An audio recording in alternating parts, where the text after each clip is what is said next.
the first night of the THL All-Star Spectacular.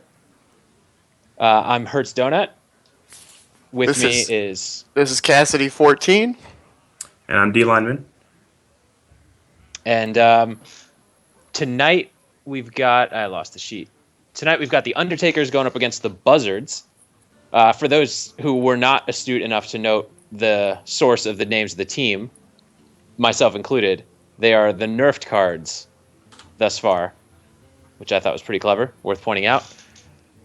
And so far we have our first submission. We know that the Undertakers are going to be opening with Verde playing Druid. We're still waiting to hear what the Buzzards are going to open with. So during that time, Cassidy, you want to walk us through how this whole thing is going to work? Yeah, so if anybody out there has watched the Archon Team League Championships, this format will be very familiar. If you have not, it's pretty simple. It's still Conquest, the same way that we know Conquest, but it's a team format of Conquest. And so each team has 6 decks they have submitted ahead of time, and each player has 2 decks assigned to that player. So we said Verde is on Druid, for example. Nobody else on Verde's team can play the Druid deck that the Undertakers have submitted besides Verde. The team to win with all 6 of their decks first will win the match, and that's how it'll go. There is one exception, and it's called the benching rule. For those of you that have played sports, you know that if somebody sucks, you put them on the bench and you put somebody else in. In this format, we take anybody, if a single player loses 2 consecutive games, so if Verde queues up Druid and loses, and then queues up Druid or his other deck again and loses, Verde is automatically placed on the bench. And if you are placed on the bench, you are not allowed to play again until one of your teammates wins a game. So you're not allowed to go out there and throw the whole series and be the scapegoat. All right, I think they're getting started. For the first round, we've got Verde going up against Andy Rogers, who we will find out in just a moment. Andy Rogers is the self-proclaimed season alpha and beta MVP. We did not give out official awards. Before it was an official thing. And he has let the world know that he was the MVP of the first 2 seasons. So Verde has his work cut out for him. Pretty impressive given that he, as I recall, showed up halfway through the alpha season. Yeah, late season, still the MVP. Well done. I don't know if I could spell Hearthstone back in season alpha, so I wouldn't know.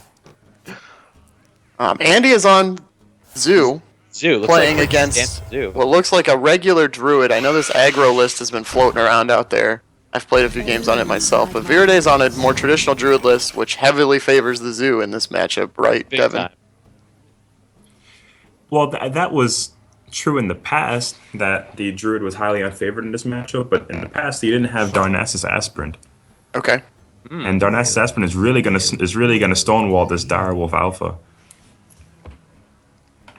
And we're watching Andy BM a little bit. I don't think he's happy to see that Darnassus Aspirant. Right, I think, so yeah, that speaks to your point about it being a very pivotal card in this matchup.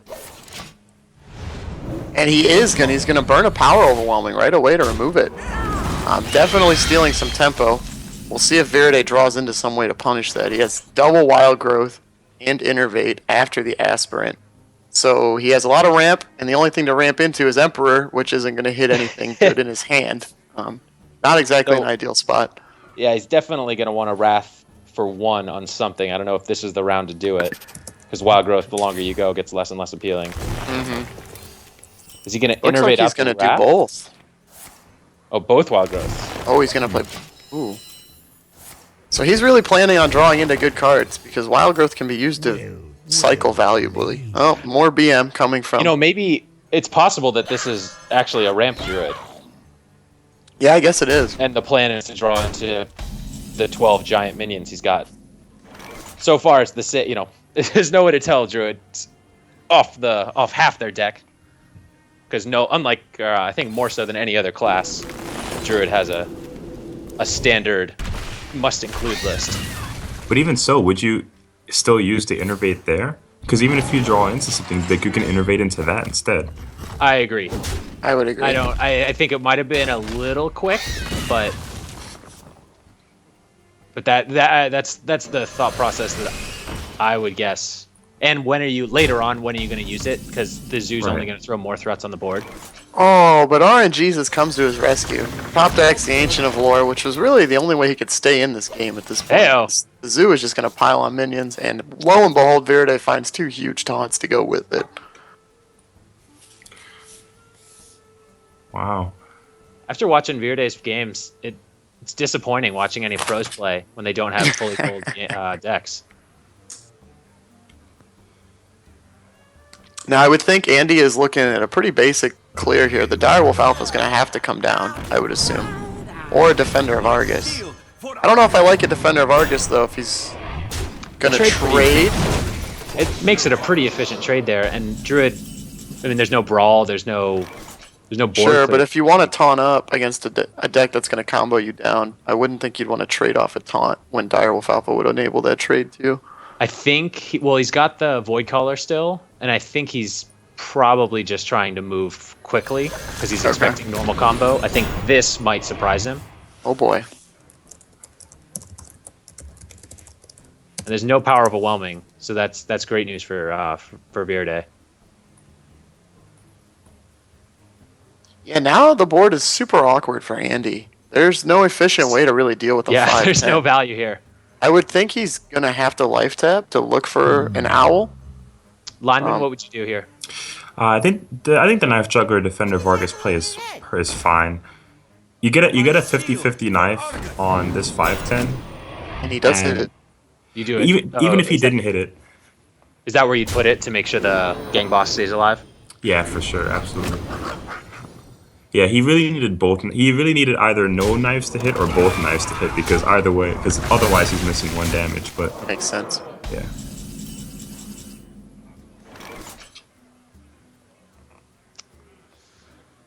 The clock is ticking for our friend Verde, who has not yet found a swipe.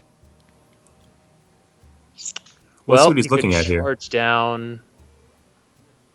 I don't know if he feels. I don't know how much pressure he's feeling or what he's expecting to come down the line. I think you have to hero power off that gang boss. Yeah, I think that the value is too much. And Dr. Boom is a card you can play into a losing board and hope it gets you back. But he is going to elect to play conservatively. I'm not 100% sure how I like this, given that now there's just 4 free damage sitting there on the board. Yeah, this feels like one of those plays that maybe prolongs the game by another turn or two, but I don't know if it puts you in a winning position. Right, I understand. Yeah. And now Andy, he found Power Overwhelming, which he's not going to have to use here yet, I wouldn't think. He found Imp Gang Boss, which can do a lot of damage and rebuild his board. I mean, not Imp Gang Boss, I'm sorry, Implosion. I think he'd still use the Power Overwhelming. You could put it on the 1/1 and then put it on the other side of a Direwolf Alpha. Oh yeah, you could. Unfortunately, it's still not going to be able to buff the Imp Gang boss, but you can use the Gang Boss, I guess, to kill off the Keeper. Just chalk it up to have already gotten a lot of value before that. yeah, absolutely. I think that's terrific value. So that's the play Andy's going to go with, which, yeah, I definitely think is the best one available on the board. The Alpha is a little weird here. Oh, never mind. I was going to say the Alpha is a little weird because he's lopsided, but the gang boss fixed that. No. And then Void Walker will come down too, just to prevent any charging trees that stay alive for 1 turn from killing off one more target. Yikes. So what is he looking at here? 3, 6, 8, 10, 11 damage. So he is actually okay to play Dr. Boom if he wants. And The Force of Nature, I don't think is... it doesn't actually solve any problems. It's 6 mana to kill a 3/4. So I don't think... I think you play Dr. Boom and make the Boom bots do work. And that's I think that's his best chance. Because if the Boom bots can say... because when he plays Dr. Boom, Andy Rogers has to go face with everything, right? It's too inefficient otherwise. So you just hope that the Boom bots kill off the Direwolf Alpha and a 3 health minion, and then you can probably stabilize from there if you top deck a swipe. Oh, and Andy finds his own doctor. If this game was ever in doubt, it is not anymore. Yeah, there's really no way. There's nothing that Verde can top deck. Tree of Life. Dang. I concede. So yeah, the Ancient of War made me think maybe this was a little rampier than it seems to have turned out to have been. Yeah, and it's good to remember that that is what they will come back with, is a traditional druid. We saw Harrison in there. We did not see any Azure Drakes, so I'm wondering if that's what was cut to make things like Ancient of War and Harrison possible. Mm-hmm. It'll definitely target Warrior well, and I believe the Undertaker, the Undertakers are bringing Warrior. Or I'm sorry, the Buzzards are bringing Warrior. Yes, they are. So that Druid should fare very well in a Warrior matchup. Now both teams, to our spectators out there, they have 3 minutes right now to kind of regroup. Everybody's allowed to go back and talk to one another. So Verde will be able to go back to his teammates and game plan, and both teams will decide what deck to throw out next. And this It is definitely looks like the Buzzards won round one as far as mind games, because I would think you're bringing Zoo and you're specifically trying to line it up with Druid, and they managed to do that. So right. Yeah, so that's if anyone's curious, this is following just the normal Conquest format. So you just need a win with each. So the Warlock is now taken care of on the Buzzard side. So what do you continue with now? If on either side, what do you continue with now? You know that the Zoo is no longer a threat on the side of the Buzzards, and you know that, well, you don't really get much more information from the Undertakers, because you'd figure that they'd be going that their Druid was going to be a combo Druid. So do you assume that they're not going to send out Verde again in order to get benched and play to the other 4 classes? And if you're the Undertakers, do you play your decks that are specifically weak to Zoo? yeah, I don't know. What do you guys think? Well, what do we... Druid, Paladin, Mage, and Hunter, and Warrior. I guess it depends on the variants they want to bring, but I don't know that Druid is super favored against most of those. I'd probably favor playing against, if I'm the Buzzards, I'd probably favor playing against your opponent picking Warrior or Druid again, because I would assume that they don't want to have a benched player, because that locks up their lineup too hard. So you're thinking you don't have to plan on Druid or Warrior then? Right. Yeah, I would You're say looking if at I'm the Mage, Buzzards. Warlock, Paladin, and Shaman. So Right. to play those decks, I think given that lineup, Hunter. I think might be I'm looking best. at Paladin or Hunter. Yeah, those were. So we could see Mange on Paladin or Almace on Hunter, provided that's the line of thinking. Now, if you're the Undertakers, you can go next level and assume that's going to happen and stay with Verde. We just received confirmation that the Buzzards are going to go with Druid. So we're waiting to see what the Undertakers are going to pick. And the Undertakers are going with Shaman. Wow. Well, all right. Yeah. So we will have Pastry on Shaman and Mange on Druid. Sorry, continue. Yeah, I think that the Buzzards missed a chance here. They missed an opportunity to really capitalize off of the bench rule and play against those 4 classes, because like you said, Hunter and Paladin, they line up incredibly well against those 4. But instead they went with Druid that only really hits the Verde's classes hard. Yeah.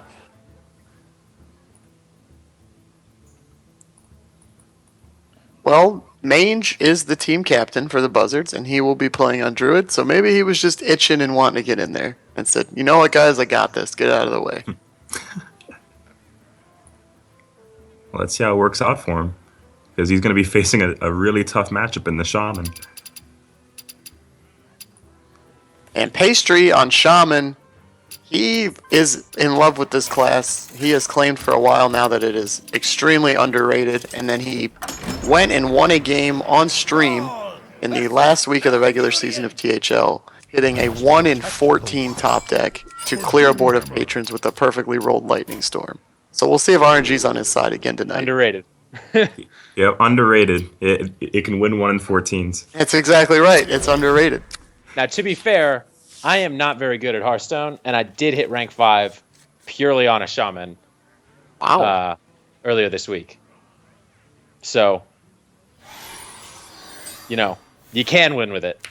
Well, in this matchup, I don't know if Pastry could ask for a better hand. He's going to have Totem Golem 2, Totem Golem 3, should he want it. He could even coin one out, though I don't think that would make a lot of sense, given the overload. And Druid... Yeah, given the Flame Tongue in his hand, I feel like you'd rather, honestly, than 2 Totem Golems, you'd rather see a Creeper or a Tuskar, someone who's going to put out 2 bodies for you to buff. And Druid feels good. He has Wild Growth into whichever 4-drop he wants to play. It's got a Druid hand. Yeah. So neither one of these classes is going to blame their opening hand for losing this game. Yeah, I think the play is just go Totem Golem, go to 1, 2, 3. So you can actually innervate out a 4-drop. Yeah. I know Mange is never a fan of that. He likes to Wild Growth as soon as he can and save Innervate to hit a really big drop later in the game. So he is going to go with that play. Yeah, the Innervate's definitely strong. I mean, the Wild Growth is definitely stronger there. This weapon hate is really not working out for the Undertakers. Yeah, no kidding. Now Mange is forced. He can either play Shredder a turn early, which is never bad. It also directly contests the Totem Golem on board. Or he can really get creative and kind of innervate out this Emperor and force his opponent to make some awkward plays. Right. Innervating out the Emperor gets kind of punished by Flame Tongue Totem. Yeah, yes, it would. You could follow that up by silencing it, I guess, with the Keeper, but I think that's still pretty solid value you would have gotten out of it. Yeah, for sure. There's the Chow a little late. Yeah. Exactly when you wanted to see him. The turn after you would have played him. Or 2 turns after you would have played him. So this is a really awkward board for the Piloted Shredder. Yes, it definitely is. Oh! Kind of surprised that this is the second anti-weapon tech we've seen from the Undertakers, given that the Buzzards only have... I guess they have Paladin, Warrior, and Hunter. And I believe everybody had to submit their classes at the same time. So I think it was more speculating on what your opponent would bring than seeing their classes and then teching. Gotcha. Now here's a thought. We see an Acidic Swamp who's here, and I believe, if I'm not mistaken, the last match we saw Harrison Jones. Yes. So do we think that they're running both of those cards across their decks, or was Acidic Swamp simply the choice for this one? I would assume it's that. Yeah. It's definitely something to keep an eye on though, going forward.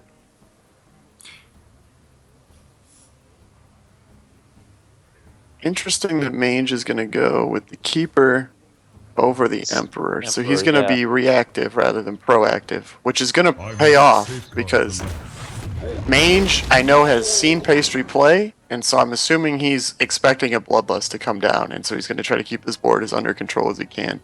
And Pastry does have Bloodlust in his hand. Yeah, but Pastry also has the Coin Fire Elemental on this 5-drop. Oh, that is true. That's true, but this also plays around clearing that. I mean, I feel like against Shaman, order of business number 1 is keeping that board down, because otherwise he can just get a, what do they call it, an assembly line going of totem buffs and easily clear Mange's board.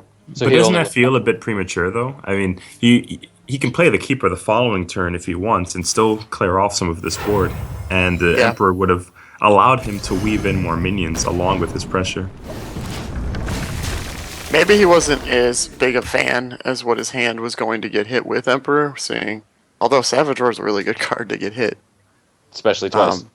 Yeah, but he doesn't have any big minions that he's going to be able to play sooner or any ridiculous combos. I'm not sure. I think we'll see it now. PGH, which is going to be nice against that boom, because... yeah, we are going to see it come down now. So he's going to force Pastry to clear off his Fire Elemental to kill it. Assuming there is no Hex, and there is not. But this is still okay, because he gets the Rock Bottle to clear off the 2-1, and he has an Azure Drake, and Mange has no answer to the Azure Drake, and is looking at a Darnassus Aspirin and a BGH as options to play. I think he might leave that up. He elects not to. I wouldn't be surprised if he's trying to keep that either to get more value out of it, perceived value, or to as a win condition with something with either a Doom Hammer on himself or on an Alec here. So there's a really interesting line of play available to Mange here. He can Wild Growth this turn and set up double combo next turn, which is 22 on its own. And he can look to get any minion down on the board and hope that it is not cleared to go along with double combo, and he would just win the game. What do you think about Wild Growth and then also playing BGH and Darnassus Aspirant? Yeah, I was wondering. I mean, I think for sure you Wild Growth with Darnassus, and then it's whether or not you want to commit the 4-2 to the board. I think you're guaranteed but against win. Shaman, I think it's okay. Because, well, and I'd be surprised if Pastry didn't see the BGH come down, breathe a sigh of relief, and play the boom. Yeah, exactly. Because that's not really something that you can fault anyone for not playing around. Oh, but he's and he's not going to Wild Growth either. Oh, interesting. Interesting. This is a turn right here to look back I don't on. think But Pastry did top deck the Lightning Storm, so it would have been really punished. Oh my gosh. Oh, that's Nice. brutal.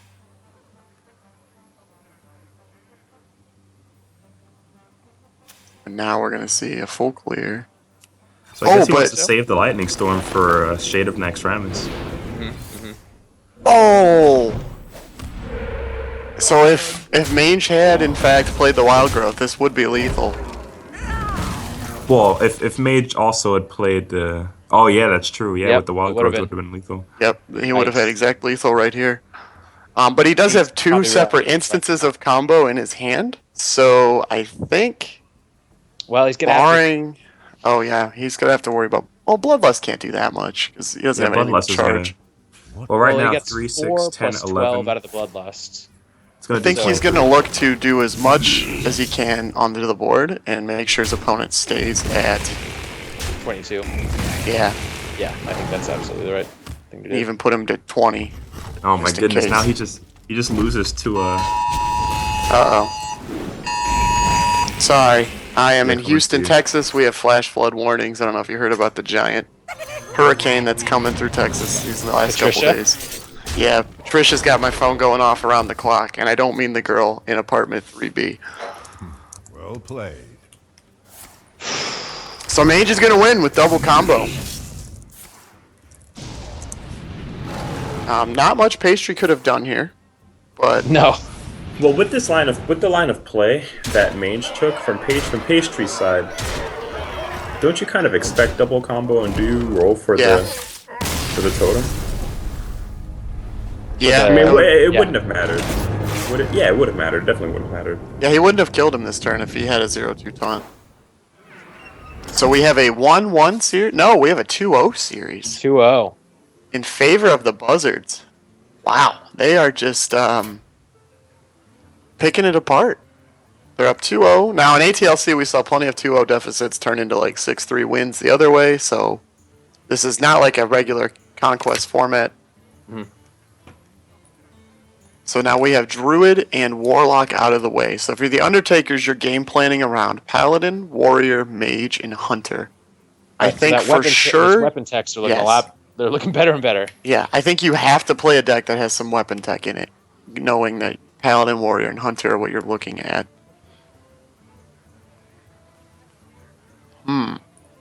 So, I just hate Shaman. It feels like such a dead class to be playing. so with the bench rule, do you need to lose 2 games consecutively, or Yes. do you just simply need to win to lose 2 games before your team wins a game? No, you have to Consecutive. lose 2 consecutively. So that's So Pastry now is the only one Verde's eligible back. for the bench rule now. And if Gotcha. Verde were to queue up and lose, he would be fine. It's But- just but it still in an does- effort to keep other people playing. Right, exactly. So it's pretty. I feel like it's pretty unlikely that we see Shaman come back. We have not seen Twizz yet from the Undertakers. Twizz is a very strong player. He has Mage and Warlock assigned to him. I would assume that those are both control-y type of decks. I know he loves Freeze Mage. I would call Twizz probably the best or one of the best freeze mage players in our league. So if I'm the Undertakers, I'm waiting until Warrior is out of the picture, especially now that Druid is. And as soon as those two are out of the picture, I think you have to send Twizz in on freeze mage. Or maybe they want to get greedy and do it now. Now, is Twizz locked into a single mage deck, or is it only the heroes that they have to submit? Now they have submitted their deck lists ahead of time.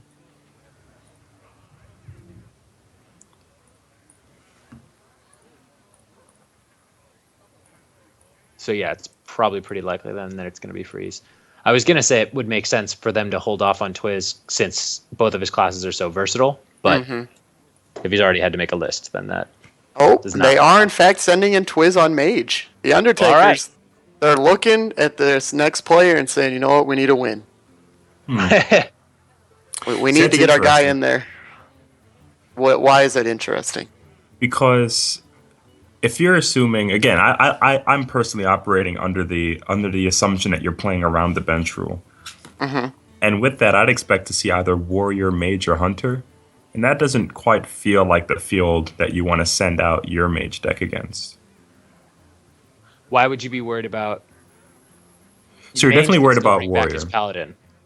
Because Mange hasn't lost.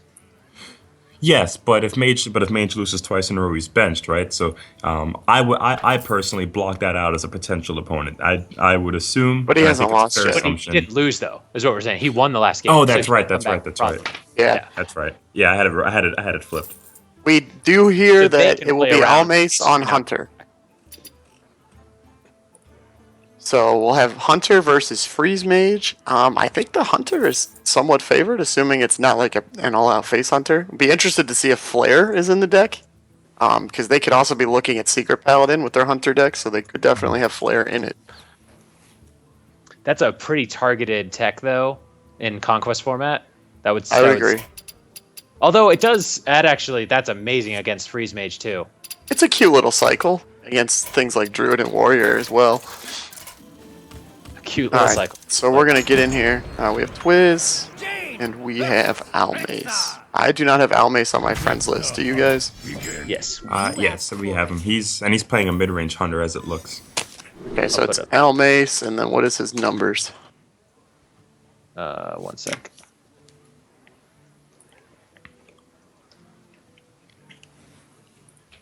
One, 2, 6, 2.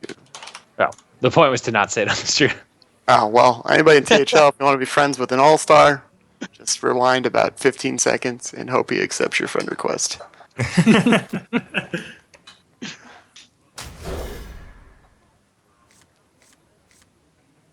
So it is. All right, I know next to nothing about playing Freeze Mage. I've played about 10 games on it. I sucked and I hated it, so I stopped. Yeah, you're supposed to not do anything for a really long time and then magically explode with tons of spells. So what did you think of that mulligan by the Hunter? The Hunter threw away... Oh, the Hunter had, in his opening hand, Web Spinner, King's Elec, Freezing Trap, and Eagle Horn Bow. And he threw the Web Spinner back. He only kept the King's Elec. On coin, I guess it makes kind of a lot of sense. Because I think when you're playing mid-range Hunter on the coin, you're hoping to go 2-drop into 2-drop, because there's just so many of them in your deck. On the King's Elec, would you want to send back a 1-drop? That's a good point, though. There's that, and there's also... Oh, yeah, he lost the... he won that jousting. He won the high main. Oh, disgusting. Well, there's that, and it also feels like... They've been looking for the double Elec opening. Well, yeah, I mean, that's a bit greedy, but, I mean, mid-range Hunter is quite dense on 2-drops. So that's fair, but do you toss away the Eagle Horn Bow when you have the 2-drop in your hand? Against Twizz, assuming he's on Freeze Mage, I think I would, because you're not expecting to get any extra procs out of the bow. That's fair. And I know that being a teammate of Mange normally, he and I both just have such high respect for Twizz on Freeze Mage, and so he probably has already told his team, if you see Twizz Q into Mage, expect Freeze. And so Almace probably mulliganed according to that. And it was quickly verified with that Alexstrasza right out of on the first Elec. Yep. That as well. He has a Blizzard that he can play next turn, but he doesn't quite have a convenient answer. Well, the Frostbolt pickup does make it a little bit better. Yeah, because now he'll be able to get the first half of the Shredder out of the way. Mm-hmm. And he can play a Scientist in order to deflect some of that damage as well, I would think. Mm-hmm.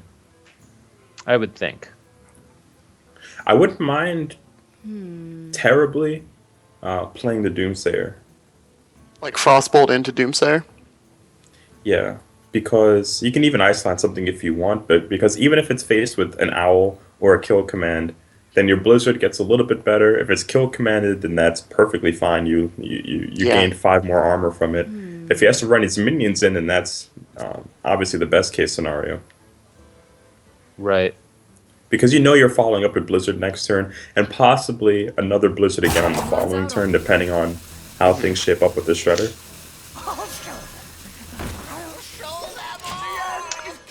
And he's going to go for it without the Frostbolt. Or the Ice So he's really trying to conserve that burn. I think he's just trying to buy time.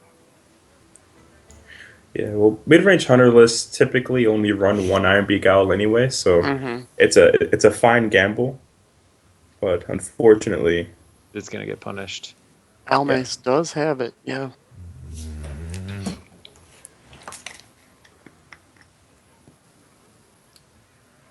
Oh, he might have also wanted to hang on to that Frostbolt because he's got Antinitis in his hand. Yeah, assuming the game gets to that point. As a freeze mage, you can't. I don't think there's a way around winning, or I don't think it's possible to win unless it gets to that point.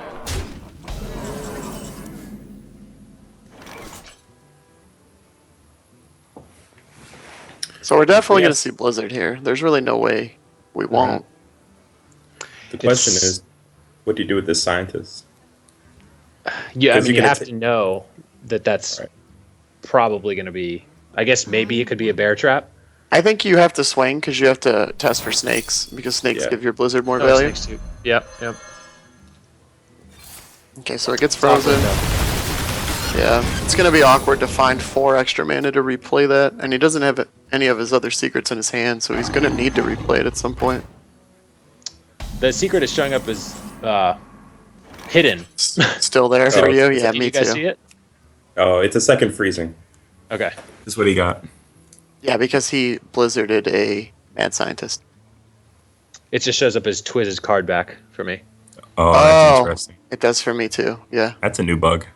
It's a different card back, actually. It's the Ice Crown card back. That's Although, Twizz's. oh, yeah, that is Twizz's. Never mind. I was going to The say, oh, it classic got frozen, secret and is so it your went to the opponent's card Frozen back. Palace card back. Oh, that's cool, Blizzard, but never mind.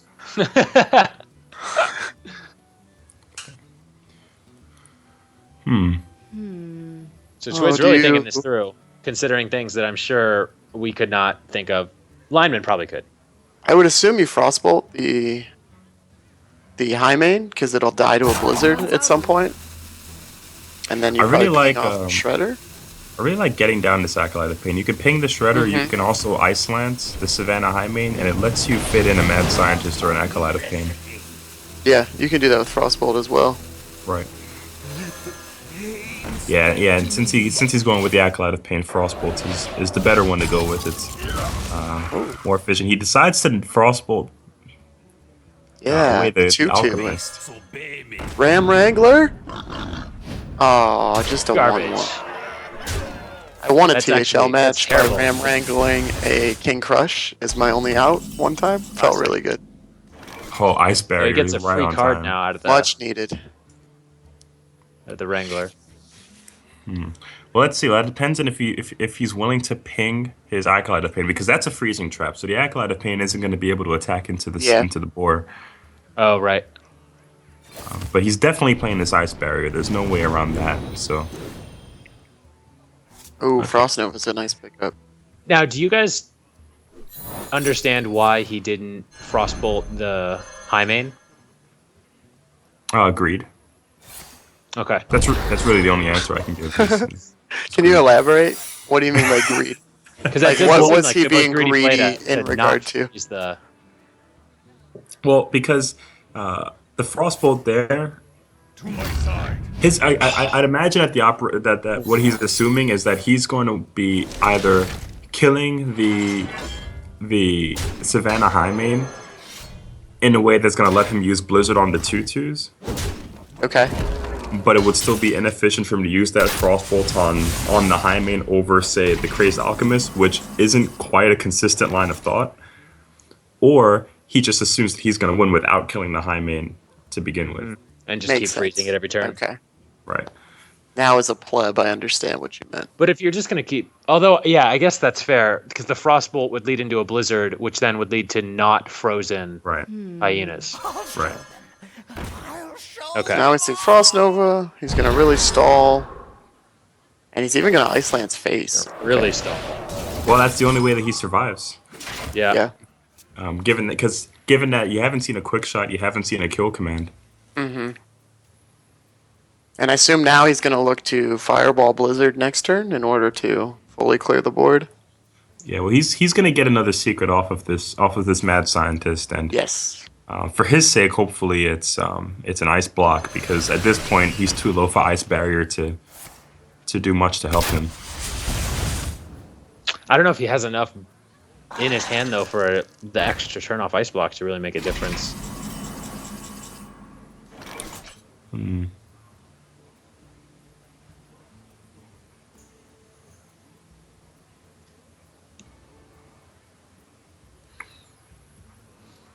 Yeah, I don't see Interesting any other decisions play. here. Oh, he's going to play Thaunos. Well, that's going to kill off a lot more stuff. I'm surprised he's going to... Yeah, I'm surprised that he.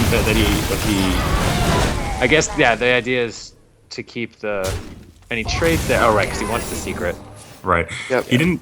Thankfully, he didn't get All punished right. by it, because he gets punished by that by a lot of ways. He gets punished by having a minion come out that doesn't kill the mad scientist. Uh-huh.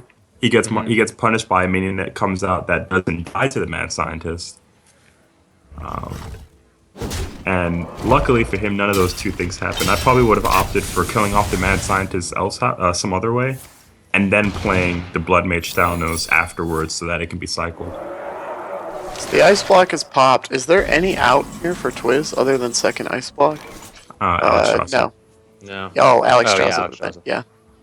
So this will do it. Well, He's gonna look for the other ice block.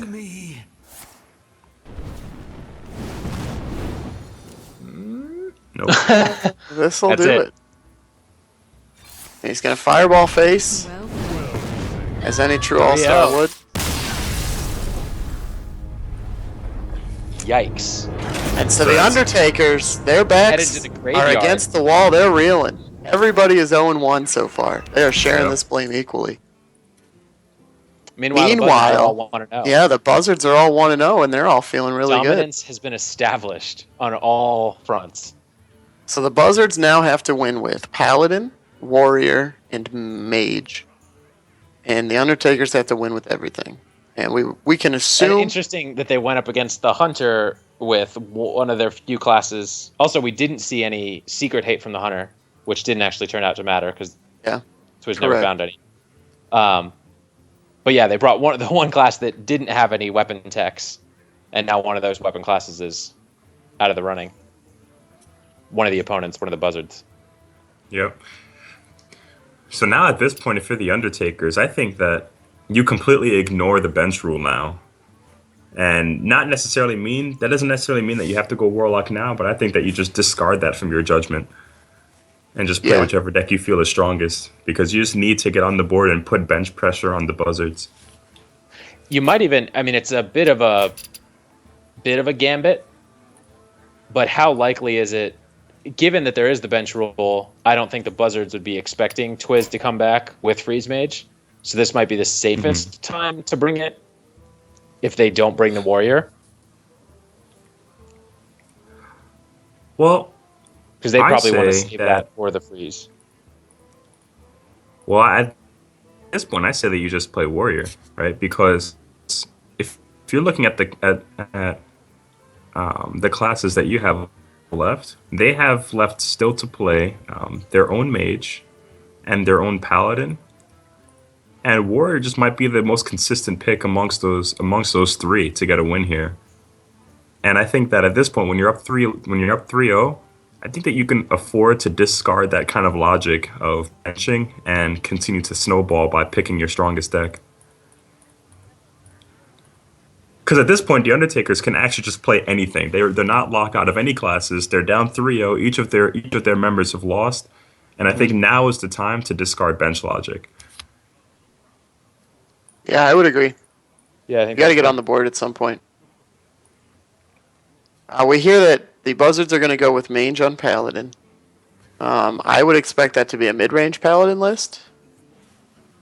Not just secrets. No, he has been playing a ton of mid-range lately. Interesting. Good for him. Fight the power. So now, if the Undertakers go Freeze Mage, they're in a really good spot here. And looking at their lineup, Freeze Mage might just be the strongest deck that they have against Paladin. Mm-hmm. That's almost an auto win. Mm-hmm.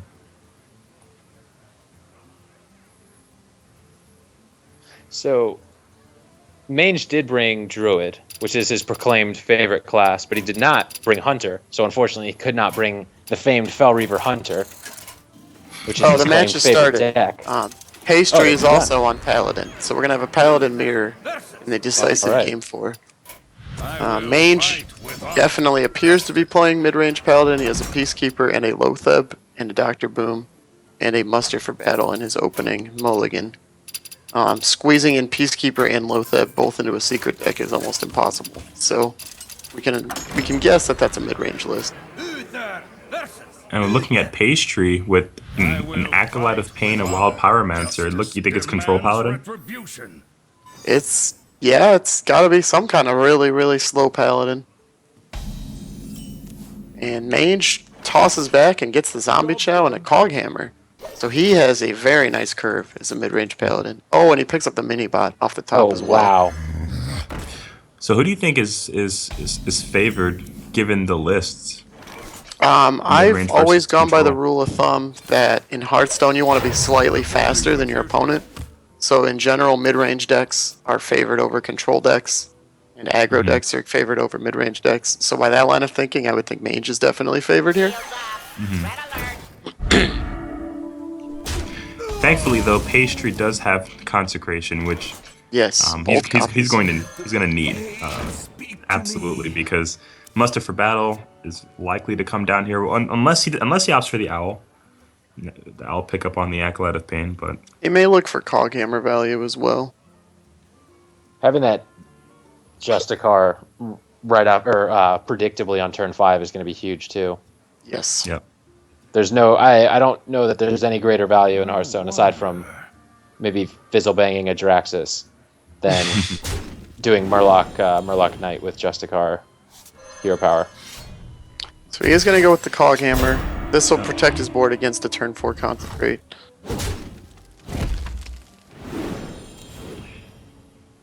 But he does give Pastry 2 cards, so he gives Pastry plenty of chances to get back into this. Pastry now has both shielded mini bots in his deck in his hand. And I think those are what come down here. Yes. And they do. I think we'll definitely see a piloted Shredder from Mange. The best 4-drop in the game on turn 4. Makes a lot of sense. You pilot Shredder, you can also clear off one of these mini bots. You want to squeeze in as many weapon hits on minions as you can, so if you go face with your minions, then it makes it difficult for you to use your weapon efficiently.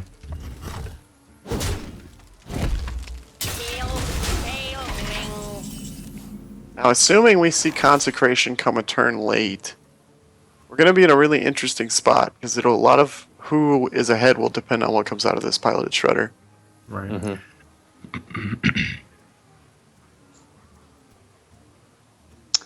I don't.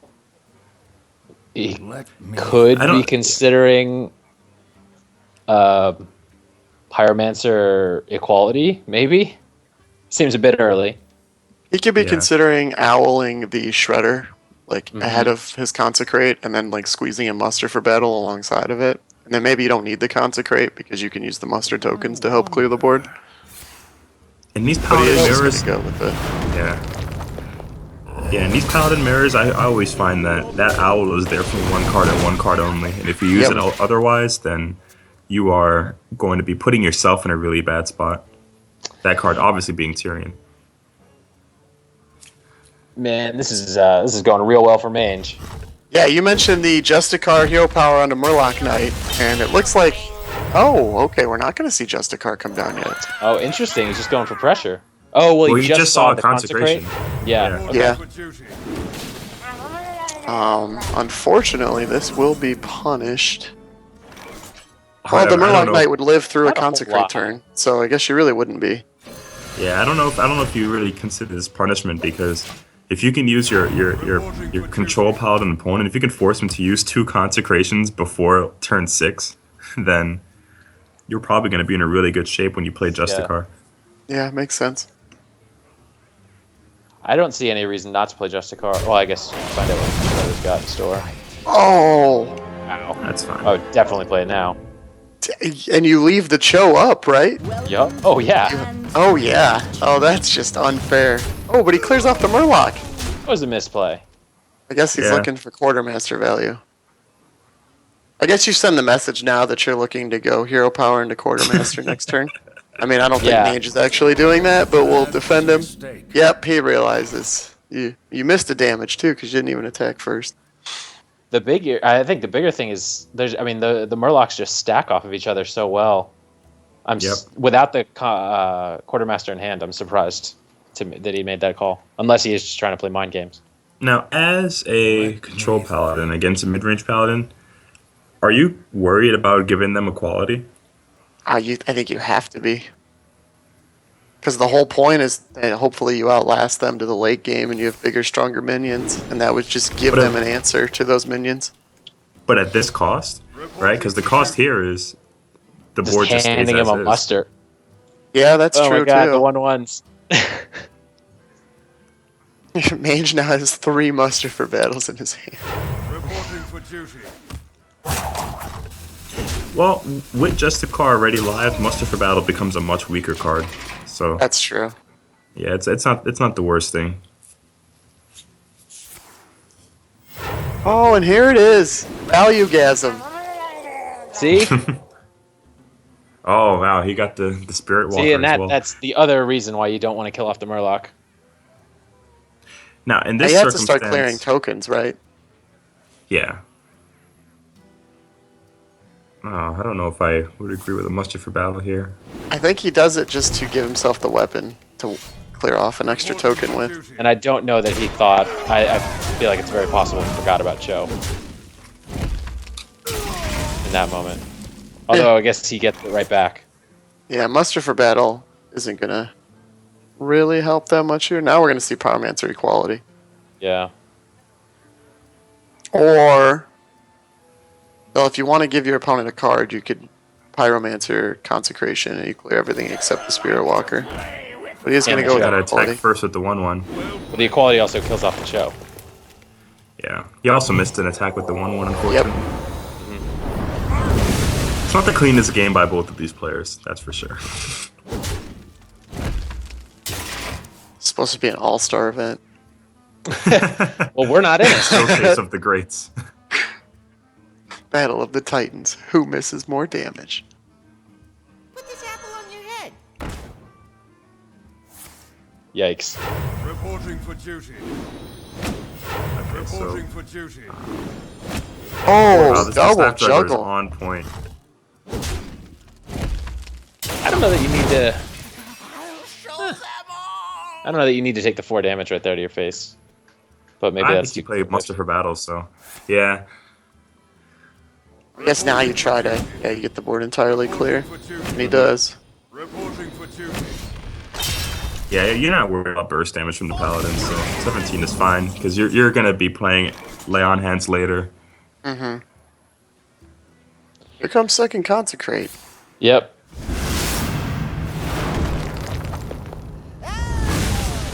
Now, all Mange needs to do is get Quartermaster ever, and he wins the game. Reporting for duty. Yes. Huh. Not likely. He's got every counter in the book. Duty. But in the short term, he doesn't. Oh, never mind. There I you was go. gonna say he doesn't have an answer to this board, but yeah, that was a lie. Yep. And he can play another muster for battle. Muster for battle for Mange, It's a muster off. along with two more 1/1s from the hero power. Duty. Is he gonna do it? No, he does not. He goes with ketchup for battle instead. Put your faith in the light. Okay, so we have an owl and a peacekeeper from Mange. Let's make sure he plays them in the correct sequence. And he owls and then plays peacekeeper and not the other way around, because then Tyrion becomes a 6/6 and not a 1/6. Mm-hmm.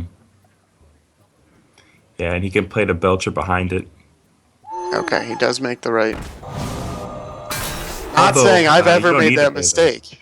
Oh, yeah, I guess he'll just equality it off. Yeah, since Yeah, that it's makes the one sense. that came from Lord Walker Cho, then it's fine. And as a mid-range paladin, you're expecting to have more on the board from here on out that you would affect with the equality, and right there he didn't lose any value on his side. Now here's a Yeah, thought. that was How a do you feel quite the about swing. playing Sludge Belcher over Hero Power? I prefer the hero power, personally, because I don't know how you're worrying about dying at 13 there. There's that, and there's also just being able to fit in more pressure over your turns. Because you're not gonna win this game in the next 5 turns. It's not gonna look like so. Well, you fitting might in as if many you hero draw powers Oh, is- and now we punish that. But Yeah. we're just going to see a quartermaster. I mean, a hero power muster quartermaster, I think. No, that would fill the board. He needs to kill off the owl here You've seen if he both wants to do all of concentrates. I that. don't think there's any reason not to just fill the whole board. I agree. He needs to make Yeah. sure the owl dies, though. Reporting for duty. Yeah, go ahead and kill off the owl and do the thing. He'll be all right. There you go. Because if he didn't kill off the owl, he wouldn't be able to play quartermaster. Right. Yep. Reporting for duty. To arms, men! So both consecrations are out. One equality is out. So barring a Deathwing or another Pyro equality. There's also that paladin card in TGT. The Coliseum. Enter the Coliseum. Yeah, Such a cool card. I'm surprised. That and Eadric. My guess I'm is really that in a sad we control haven't- pile, he's got at least one. Yeah, I'm surprised we haven't seen like a more popular deck make use of those cards yet. I think mid-range is just too strong. Job done. And then we had Secret Fiasco. Reporting for duty. Oh, and the Lothab is gonna, I would think, almost lock this game up. Yeah, it has to, right? I mean, He'll I don't make even sure know he what- trades off enough to get him down. I don't think there's any way to lose You can after play the the Lothab. Lothab and if you can play the Lothab and kill off just 1/1/1, you can go face with the rest. Why just one? In order to fit in more damage that doesn't get stopped. Yeah, to set up Just lethal. one because with Quartermaster, you're looking at 3, 6, 8 from the 2 more from the Iron Beak Owl and 1 more from the weapon, and that's 9. And while playing Quartermaster, I guess you could also die to True Silver then, so you have to kill off 2. Yeah, but by But killing if them you all want- off, he no longer has lethal this turn. Right. Reporting for duty. 3, 6, 9, 12, 14, That 15. rag yeah. could have quite the roll. He could. Need to make sure Mange doesn't use his face at all here. Alright, he does Yeah, not. and if he Waste that. went face with 2 of those 3/3s, then he would have had lethal here exactly. Well, he'd be 1 over. So Pastry's gonna roll not 1 and 14, just a 1 and 8 for the win here. Oh boy, it may be salty weekends in the off season. Here we go. You just gotta believe. Rag is lining up his Winding shot up. for 3. Oh! Whoa! What an 8! Woo! From way downtown. Oh my gosh! And that's what makes an all-star in THL right there. Well, he just Right there. hit the buzzer beater Oh! Oh! Damn. Swagneros! Getting it done. Oh, man. Oh man. And that was so huge because that was the difference between being down 4-0 and then now having a win under you and bench pressure on your opponent. Wow. Oh wow. I think the Buzzards are grateful they have 3 minutes to process that. That's Oh If you're laddering my that, that's gosh. when you're done for the day, Oh man, that's when it's time to go grab another beer. right? Holy cow. I wish we need more infrastructure here so that we can get a camera or a microphone in the locker room. I want a live I reaction want to hear the so salt. bad. How many tables were just flipped in the living rooms of Right? the starving Buzzards? That's what I need to know. Pastry, the stream god. Received word that Mange is unable to continue due to broken equipment. It appears his internet has magically gone out. We're getting word. Yes, he's going to the emergency room with glass in his hand. Okay, so what are we looking at now, though? Mange is still on Paladin. Oh, he still has Paladin. Andy Rogers still has Warrior. And Almace still has Mage. Yes. And then Undertakers have everything but Paladin left. Again, I think that you go Warrior, and it's even stronger now that Paladin's gone.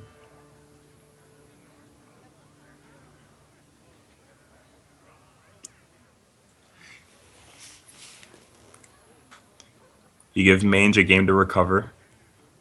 To walk it off. Yeah.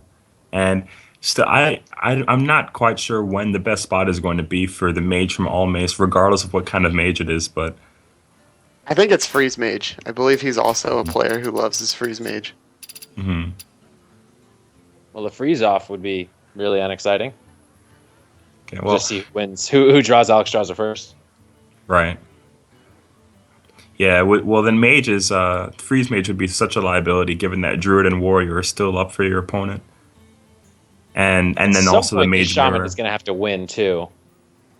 Right, at some point the Shaman has to come back out, the Warlock has to come out, but I think that the Warrior just has better matchups across the field that's left. Bringing Twizz back, so we've got freeze confirmed on one side. Oh, a Freeze Mirror would be so fun. Said no one ever. Sure.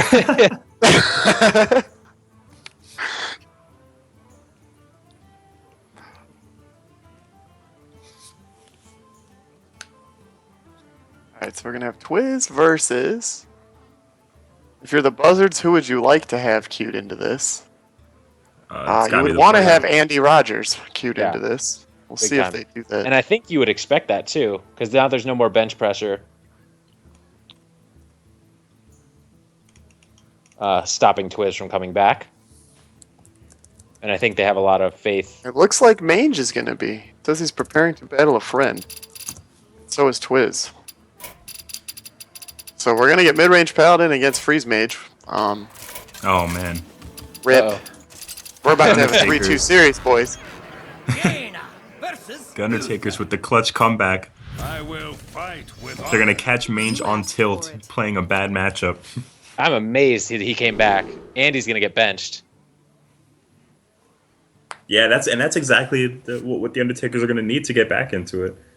Now, correct me if I'm wrong, but the reason Paladin struggles so much in this matchup is that it can't put a lot of heavy pressure on the Mage, and the Mage can just clear its removal, and then the Paladin doesn't have ways to get out of being killed in 2 turns late in the game, correct? Right. Yeah, really what it really comes down to with the slower Paladin list, anything that's not aggro with charge minions, right? So Secret's Paladin, mid-range, and Control Paladin is that they're not quite fast enough and they don't put up enough unclearable pressure for the Freeze Mage to deal with. So the Freeze Mage can just keep clearing the board, and then they're not even at a threatening life total by the time that they start putting out their threats. And they just need to put enough pressure on to make sure that the lay on hands isn't Right. a crazy good value. Played. Right. and the control paladin list is gotta be at least a control paladin list nowadays, because we haven't seen a Mange holy has the light. mid range. Oh, Mange was the not the mid range. control. Oh yeah, so Yeah, no, he so- didn't have the crazy stuff. Right, yeah, so he's in a really bad spot then, because he's not even going to be packing as much heal as a control paladin list would. Always worth pointing out the golden coin from Twizz. Oh, cool, role players. What? Reporting for duty. Role players. Full golden decks, please. Get out of here. Like the arrogant rich people at the tavern that shouldn't even be at the tavern to begin with. Exactly. The ones who only want to play for high stakes. Alright, so Twizz gets Ice Barrier down. Mange isn't even able to get through it with the damage he has on board. And there's a Zombie Chow that's just going to heal Twizz at some point. Twizz is sitting pretty. He's got that Alex, so he's got no pressing need to do any damage. Reporting Aside for from drawing out a duty. lay on hands. Well, he still needs to draw AoE at some point. Yes. Let's not forget that's still a thing that needs to happen. And But he there's doesn't have it in his so hand much of it that I don't think it's a... yet. Right, he has a lot I of think he's turns. got a few more turns before it starts to get concerning. And there's no quartermaster here. Now, if you're Now- Mange, Yeah, I guess a Quartermaster here would have really, like... Yeah. That's probably the way that he could win, but he didn't get it, so... Rip. so if I'm Mange as the paladin player against a freeze mage, I think that you simply dare him to have the AoE and just put on as much pressure as you can, because that's your only way to win. Which would Yeah. then mean playing Aldor Peacekeeper and Hero Power Instead of the True Silver. instead of the True Silver, yeah. That makes sense, because True Silver's not giving you a whole lot of value in this matchup anyway. Right, yeah, and getting the Outdoor Peacekeeper to hit him multiple times is going to be huge, especially now, because the weapon can't be cleared away by AoE. You can at least play the Outdoor Peacekeeper before things like Blizzard and Yeah. Flame Strike are possible. Right. I guess maybe the only reason you don't play it is because you wanted an answer for Alex, but now even with Big Game Hunter, you'd have... There's nothing else for Peacekeeper to do in this matchup other than be a 3/3 body.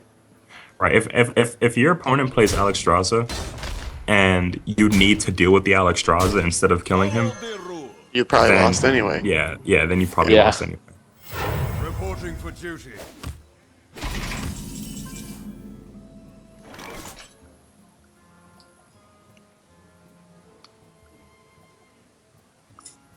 So Just a if whole I'm lot of- Twizz, A whole lot of I think you got to cards. play the Blood Mage, because you got to cycle it. Try to cycle. Is it yeah. worth considering Frostbolting the Peacekeeper, or no? I think that there's a fair argument to be had for not doing it, because you have so much burn in your hand, right? Like you have counting Yeah. all the damage in your hand and power. Oh, I didn't realize he had both Ice Lances already as Yeah. well. Yeah. Yeah, with the Pyroblast, assuming that there's no Blood Mage, you're looking at 10, 3, 13 plus 8 from the Ice Lance is 21 plus Fireball is 27 damage. Hey, we And said amazingly, Twizz had a there's few still turns no to draw AoE. AoE. Yeah, and he still has not. Wow. And he's got to empty that hand out a little, I think. Yeah, I don't think he can play Arcane Intellect yet. Oh, he can. He can play Arcane Intellect with Mad Scientist and... Yeah, I mean, he'd have to He- play a card with it, is Right, what I'm Oh, saying. right. So if he were to play a card I and think then he's play at Arcane 9 Intellect, right now, though. So he and then could pick intellect up something first. like Frost Nova. Oh, he is at 9? Okay. I think so. What to do? What to Yeah, do? so you can play the Arcane Intellect, and if he picks up a second Frostbolt, you can afford to use one on the Dr. Boom. Yeah. Otherwise, he has a tough decision to make.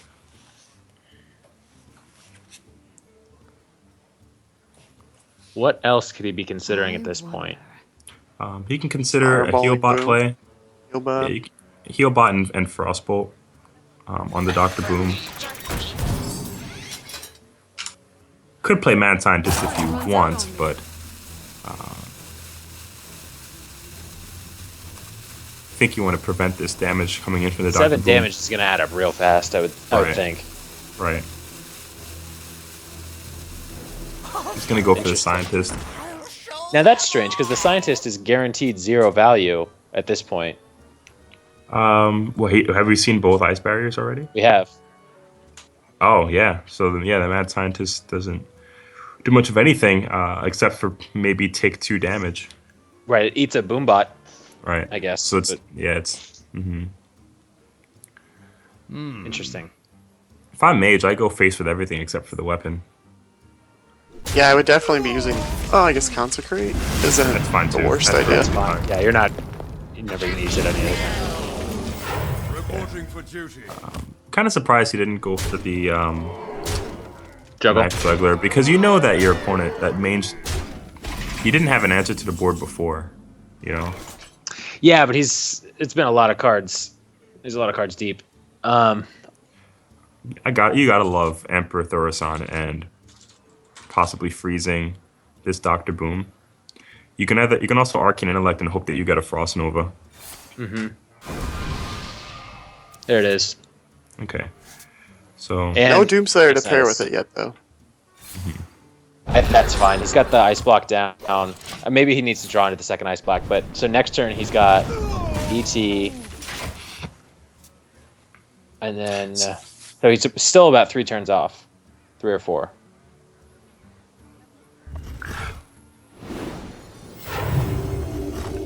Name's gonna let's continue see pressuring. if he top decks any more damage or another ice block, then you can actually justify Alexstrasza next turn. Oh, never mind. This is it. This is Emperor it, yeah. Thaurissan and Frost Nova.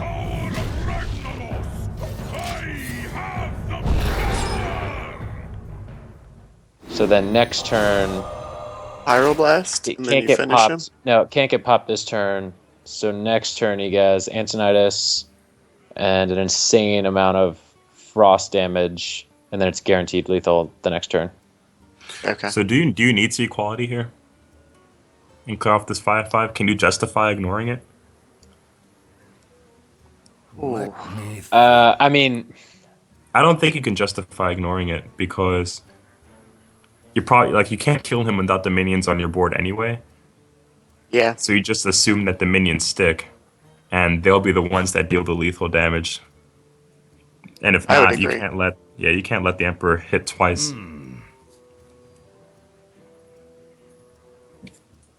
you could also, I don't know if it's worth it, but you could swing with the True Silver and then just play the Cog Hammer to just put up an extra wall. No, it's going to go through quality. I think that's fine.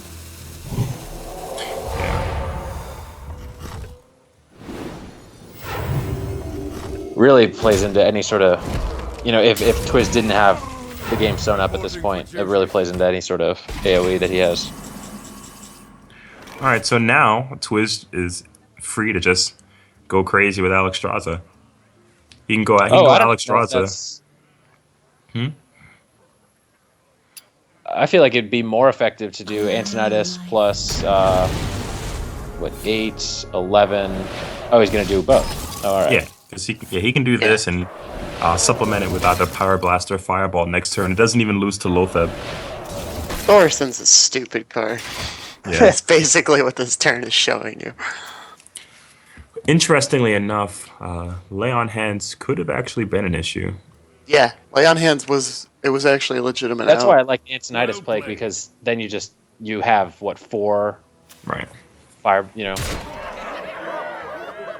Well, 3 fires. Antonitis.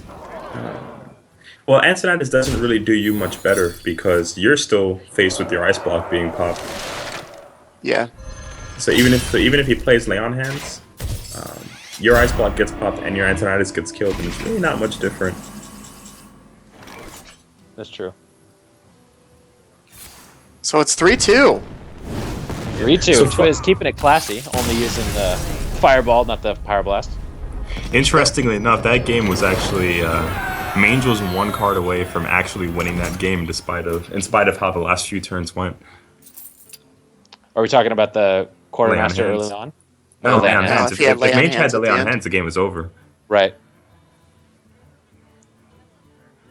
So Mange is benched, Yep. right? Mange is benched. Yes, Yep. Mange So is no on the power. bench. Time to ride that pine, Mange. So now the Buzzards have either Warrior or their own Mage, which again I think we guess is Freeze Mage at their disposal. The Undertakers have Druid, Warrior, Warlock, and Shaman that they have to win with. If you're the Undertakers, do you go Shaman here knowing that its toughest counter in the form of Paladin is on the bench? I think that's fair. I would probably go Warrior. That's what I was thinking too. Especially if the intel is that the mage is going to be freeze, because we haven't even seen it yet. Right. Yeah. And Warriors, they've got a lot of weapon classes left, and Warrior's a good bet. There's a Harrison in there. Yeah. If your worst case scenario is a Warrior mirror 50% of the time, Warrior doesn't get any better than this right here for the Undertakers. Okay. I would agree. And it also depends on the Warrior he's bringing, because if it's... I mean, so there's no Patron, thank God, anymore. So there's basically, I guess it's Controller Fatigue. Right. And I would give Fatigue the advantage over Control. Right. Either way, as the Warrior player, you want the Warrior mirror if you're the Undertakers, and this is your best spot to get it, barring the Buzzards being at 5 wins.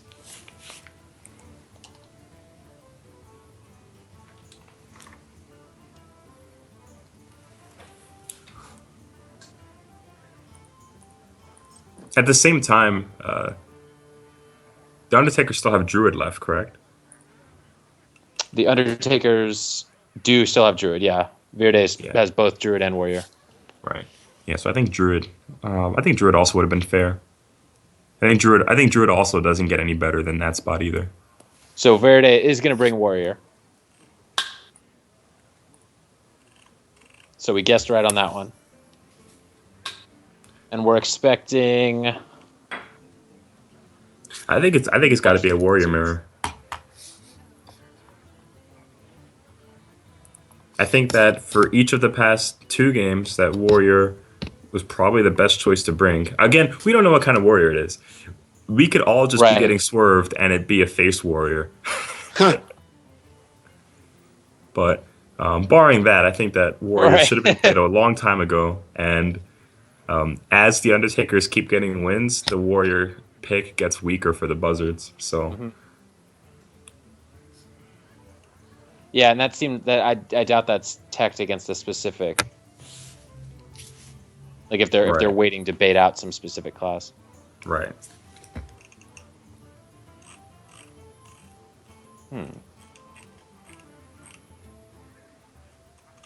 Well, tomorrow, D Lineman's gonna be on stream as a player, going up against the Auctioneers. How are you feeling about that? So here's the thing with me is I'm relatively new to the league. I've only played 3 matches in the league. So I don't know much about any of the players and their tendencies. Mm-hmm. That being said, I feel really good about my chances. Everyone that's D Lyman, I'm looking at your bio. We got time to kill here. You're a big NBA 2K16 player. Join the club. How you feeling about this year's game? I really like the career mode after year 1. Oh yeah, after all the garbage soap opera stuff that Spike Lee overdid. Yeah. Dude, that's what games are about. Not when you're playing sports games. Oh yeah, we are. All right. Well, yeah, we're in the ball game. is life, but Hearthstone is now life. And it is a Warrior mirror. And oh baby. Put on your fatigue socks, boys and girls. Yeah, it looks like... Well, from Andy Rogers, I doubt that we'd see Emperor Thorosan in a fatigue list. And Verde also just picked up... he picked up Justicar, so... Both have Justicar in their opening hand. It's gonna be, so this is going to be quite the game. a while. Over under somebody taking negative 14 in fatigue. I'm going to go with the over. I'm going to go... Okay, so here's another over-under. Over-under 20 minutes. Oh, over for sure. It's Verde.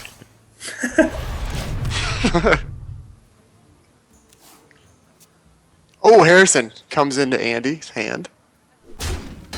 So we're definitely going to see some weapon hate. We see Deathbite in Verde's hand. So in a game where you have just the card True Heart coming down on both sides, does Harrison Jones then become a liability? I think at some point it does. I don't know if it does when it's cycling for one card. Sorry that happened. But you get the body on the board that needs to be dealt with. Well, I think of it this way. It's almost... I think it's fair to assume this game is going to go to fatigue. So then Harrison Jones then deals as much damage to you as the last point of fatigue damage you take. The last turn of fatigue damage you take, right? It does. Because it also potentially opens up the as much damage as... I mean, A, he saves you the 4 you would have taken from the Deathbite. Right. And B, he might... And you don't know what removal he's going to eat up. Right. If he eats up a shield slam, for example, like in this situation, I think he would. That'd be huge. Well, it's So I going feel like to... if John plays a King's Defender that has 3 durability he doesn't swing with, then absolutely I think Harrison's a liability. But I think on a Deathbite with 1 charge, it's not totally unreasonable. So if you're Andy here, you're probably coining out a 6-drop, right? You're saving the Harrison Jones for either Deathbite or maybe the Gore Howl, hopefully, if Verde's running it. Yeah. Well, that's probably... I mean, I don't think John would mind that. Yeah. Oh, actually, wait, never mind. That's only 1 durability. That would be terrible. Yeah. Never mind. So, yeah, I think Emperor's probably the better play. Justicar dies to that weapon charge, so it's just like so little value out of the body. The only drawback, though, is that you didn't have as many spells in your hand to reduce. The big strength of Emperor in Control Warrior is that Warriors have 1 mana removal spells that become 0 mana. And 1 mana spells are the best things for an Emperor to hit. He did get at least 1. Yeah. Now he's going to Harrison? Ooh. Plays into the Deathbite quite a bit. Plays into the Deathbite. It does contest the Belcher, though, and he doesn't have any other answer to the Belcher. Does now. He does now, and it's going to be met with a Deathbite on that Harrison, too, so it's going to look pretty bad. Verde's not going to be able to get a 6-drop down, though. And now we're 2 turns into not seeing Justicar come down. Yeah. But Justicar is surely coming down this turn. I would think so. I mean, it still gets met with the Deathbite, but you have to get it down as soon as you can, and nothing else here is impactful enough unless you really feel good about shield slamming this Sludge Belcher. But to do that, you would need to armor up as well, so that's a 3-mana play. Right. Yeah, I don't think anything here really feels... Oh yeah, good. Sludge Belcher doesn't do anything. No, it's got to be the Justicar, because both of them die to the weapon. Yep. So you might as well play the one that gives you greater value over the course of this game. Yeah, this just doesn't feel... Going for the short-term optimal. gains. So the Control Warrior mirrors all come down to... assuming that deck lists are identical, which they're always close to being identical if it's a control mirror and not fatigue, it all comes down to who gets the most value out of their equal cards. So for instance, if they're like running Bash, you can either bash something and finish it off with a weapon, or you can bash something with 3 health. And if you're the player who used Bash to kill something that has 3 health, you played the best Bash you possibly could, therefore you're now ahead. In the match, right? It's the bash on Justicar or something. Yep. So right, Deathbite removing both the 5/4 and a 3/5. I mean, that's huge. Exactly. And as far as Justicar now is concerned, Verde is getting more hero powers out of Justicar, which is huge. Yep. He got more value out of the. He's gonna get more value out of Sludge Belcher now because he used the weapon for it. It hit the face. And the Justicar ate a Shield Slam, which is potentially way more effective than 3 damage. Exactly. So it's a huge macro game, and it all comes down to management of resources. Tempo is not an issue in the control warrior matchup, and it's not a concern at all. It's really all about maximizing the value out of your cards. And Andy Rogers is not doing a good job of it, and he's very far behind because of it. I have no time for games. Still no Justin. So now things to look at now are when Verde uses Shield Slam, how does he use it, and is it better than being used on a Justicar, you know? And this Sylvanas even isn't getting a whole lot of value. It's just going to trade with an extra 1/2. It's not going to steal anything. And he just waits. That's... And all of these turns were turns that could have been spent playing Justicar. Yep. And still... Whew, and now we're going to see Alex come down. Yeah. Which Verde doesn't actually have a huge answer for. Yeah, He doesn't Verde even doesn't need have an it. answer for it at all. His answer I'm a little is surprised he 17 didn't play- armor. Given the lack of removal in his hand, I'm actually a little surprised he didn't play Alex last turn. I Or get that he Shield wanted to Maiden, maximize or... armor, but yeah, Yeah. but Alex is at least a huge threat that, although I guess he could easily be executed from that Despite, so that's fair. He played Despite of his own, or I'm a little surprised because then he could have a charge on it, and someone else is worried about playing around and execute. Right. So Andy Rogers has removal in his hand. He has a BGH. He has Slam Execute. Revenge Execute if he doesn't want to cycle the Slam. I really feel like you play Justicar as soon as you can to start to not let the armor get away from you. Mm-hmm. Because even if he's able to remove the Justicar and develop a threat, you can remove it. Can't remove the hero power. Yeah. Luckily, though, you know, that's given no information onto your opponent's hand. Luckily for Andy Rogers, he's getting bailed out here because Verde doesn't have an answer to Alex Straza. But he does have a Golden Nexus champion, Syrah. Naturally. He's I going to like- send in the Negotiator. Come on, Shield Slam. I like what Andy What Rogers if? does. Oh, Hunter's Mark! Oh, the dirtiness! The filth coming from Yeah. Verde. The Undertakers. Coming back from the dead. Wow. All right, so Wow. wow. So, well, you just saw that, right? Do you play Gromash? Knowing that he has no other removal, Yeah. I think, yeah, and he's going to. I think Well, that's a fine definitely- play. I think he's definitely trying to take the line of play that just gets him the most damage up front. I think he realized that he was behind in the Justicar race, and so spending 20 minutes on a known loss Right. doesn't make a lot of sense. Now, here's another thought. What if you went face with that and executed? Do you just try to I push think through that's- as much damage as you can? Surprised he didn't. Yeah, I I mean, think you keep execute because you know that if he doesn't have removal, if Verde doesn't have removal in his hand, he's got to have other threats that you need to deal with. what a world Verde is living in, where he's facing an Alex Straza and a Gromash back-to-back, and he can't deal with either of them as Control I Warrior. can take the hit. That's pretty frustrating. Has to armor up. And more. Now you have to. If the boom comes down, Brawl gets much more attractive. Yeah, you got to Slam Execute and could play Justicar if you want. He might want to play around Brawl and not even give him a 50-50, though. Yeah, that's what I was thinking. Just leave Gromash. Oh, he's gonna play Justicar. Okay. Welcome to the grand tournament. Yeah. champion. You don't win by playing scared. Be a man, play your minions, and go for it. I mean, even if Yeah, you, man.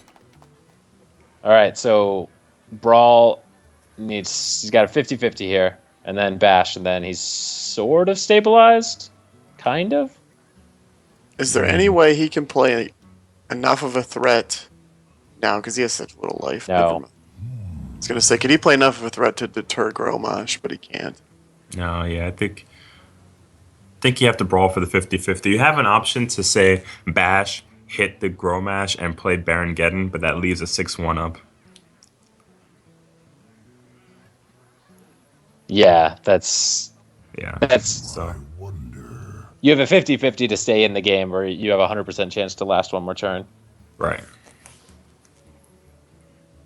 Well, no matter what, you're gonna last one more turn. Mind you, his hero power still gives him 4 armor. Yeah. That's true. He could Alex himself back up to 15, but that's not very appealing. Okay. Um, It's only fair after watching Ragnaros go on a 1-8. I think he bashed this now, though. and drawing the Yeah, I think you bash it now because you're committing to now. You're probably not going to have any more faith in top decking something. The odds are now really low, 1 in 14. Oh, probably what 2 in 14 for the executes. Yeah. Well, and the BGH 3 in 14.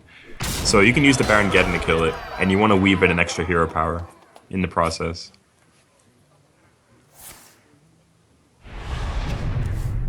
And I If think they're all gone, I think you have to Dr. Boom, don't you? no, I think you might want to save Dr. Boom for revenge plays on the Boom bots for lethal. I think that's fair. Although he did have the bash, so. Well, Deathlord is not gonna do a whole lot here. Yeah.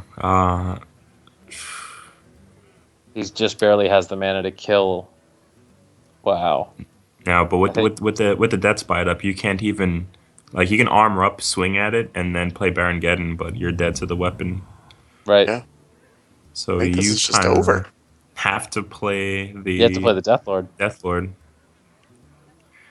You have to play the Deathlord. He could, from his perspective, he could Alexstrasza, but we know that he'd still be dead because of Bash. Yes. Or Boom bots, Right. possibly. So he has to Definitely. play the Deathlord and armor up. Is he still dead that way, though? Let's see. Slam plus the Death Spite. That only does 7 to the Deathlord. Bash plus Death Spite kills the Deathlord. And then Yeah, and then Boom bots can kill off with your weapon Death Rattle, and they would Yeah. hit face and win. yes. Yeah. So that's still lethal. So he has lethal. If he sees it, he has lethal. If he doesn't, he'll still probably be okay. Yeah.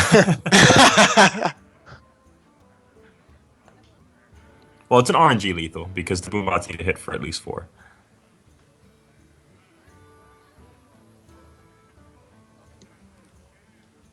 What now? So as far as this mirror goes, I guess Verde was in a position to be getting better value from his removal. He just never had the removal to get value out of. Yeah, I think that this is one of those rare scenarios where he actually just bricked. Like, look at his hand, right? Yeah. 7, 9, 9. I think he played perfectly.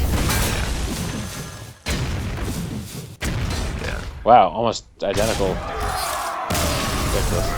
Yeah, and at least the Buzzards or the Undertakers now know that Andy runs Sarad. I mean, I guess you can take Yeah, that away that's- from it. Otherwise, I don't know. So we have a 4-3 lead in favor of the 4-2. Buzzards. Is it 4-2? Yeah. Yes. Yeah. My fault. It is 4-2. And so the Buzzards now need to win with Paladin, which is able to be played again, and Mage. So now here, what I would look at if I'm the Buzzards is which of my decks has the highest chance of just being swept. I would think that is Paladin. I would tend to agree with that. Yep. So so your logic is that you just play Paladin and hope to God Yes. you can win one of the next 2 games with it. Absolutely. Right. Yep. You give it the most chances.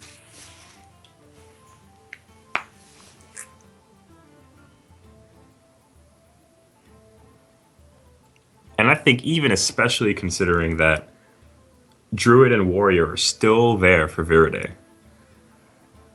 Right? And the mage, there's still the element of surprise on the mage.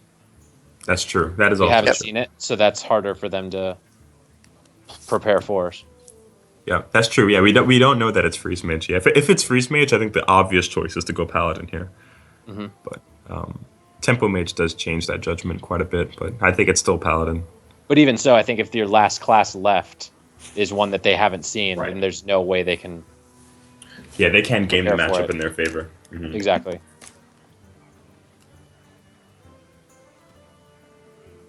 Although I guess that just ends up saving you time. Because they would have to play you with the worst matchup in the end anyway. Yeah. So we'll see if Mange, assuming that everything we said is right, we'll see if Mange can get off tilt with Paladin here.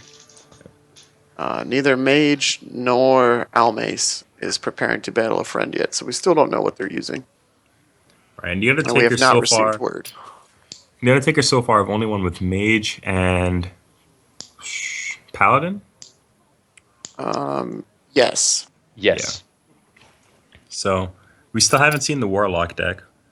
We still haven't. Yeah, I think that's the only deck we haven't seen yet was the Warlock. Did we see Verde's Druid? I don't think we had that either. So Yeah, that Yes, was the that's very what they first opened game. with. That went It up was a against slower us too. Druid. It has Harrison in it. right. It's got Harrison and the Ancient of War, but otherwise very combo oriented. Right, and that's what lost to the Zoo, yeah. So, okay. It's kind of the BlizzCon Druid, I guess I would call it. Yeah, the Oh, Undertakers yeah. Saw it snap- all of the BlizzCon BlizzCon qualifiers. reminds me. I wonder, does anyone have an idea of what we're going to see out of people at BlizzCon since Patron's dead? A lot of Control Warrior. Um, Almace is coming with Mage, and Verde is coming with Druid. The Druid, And then alright. give us your BlizzCon speculation, Devin. Devin.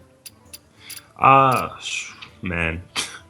It's tough. Since the Patron nerf, I haven't even been able to watch much, many things on Twitch, but I would say you'd see a lot of mid-range Paladin.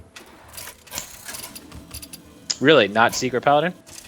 I think you'd still see some Secret Paladin. I think there'd be a lot of Paladins in general. Yeah.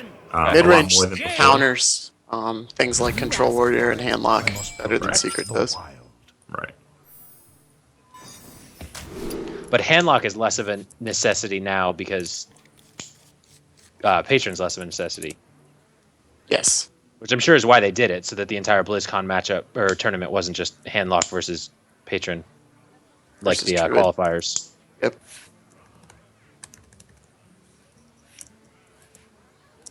I can't see Verde's hand. I don't know why. He's got an ET, a Wild Growth, and a Black Knight. Blast from the past.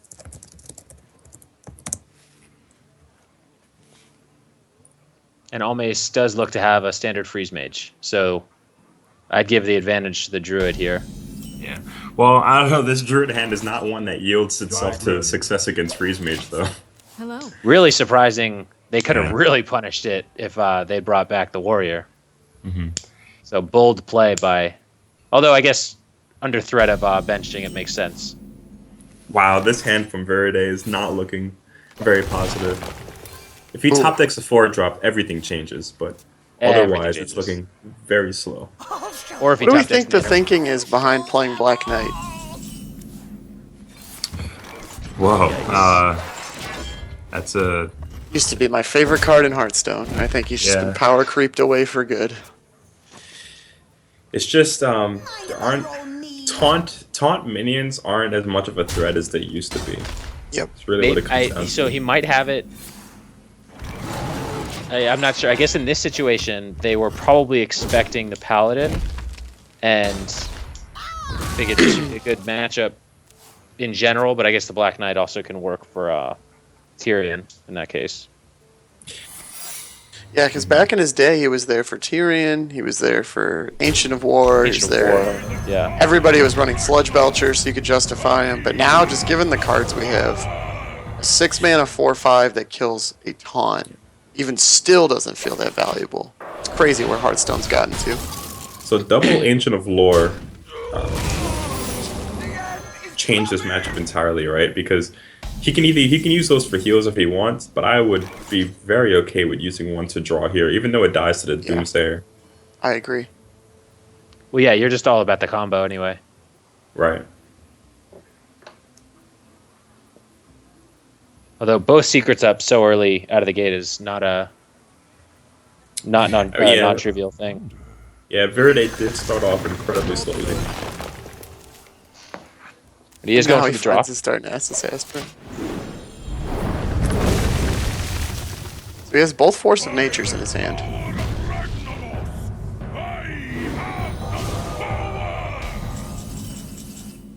So I'm getting a spectate bug that I can't Yeah, me see too. the last card that he got off of the lore.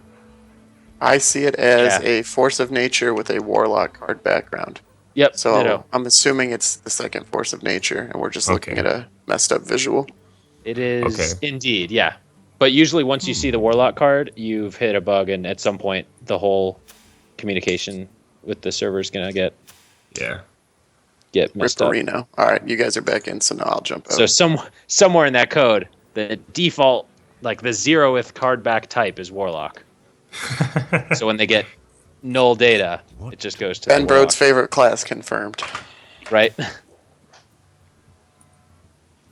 How many classes are we gonna have in this? I don't know, but we're definitely gonna have Warlock. Time waits for no one. Job done.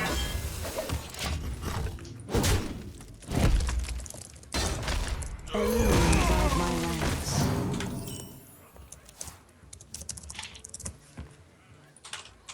All right.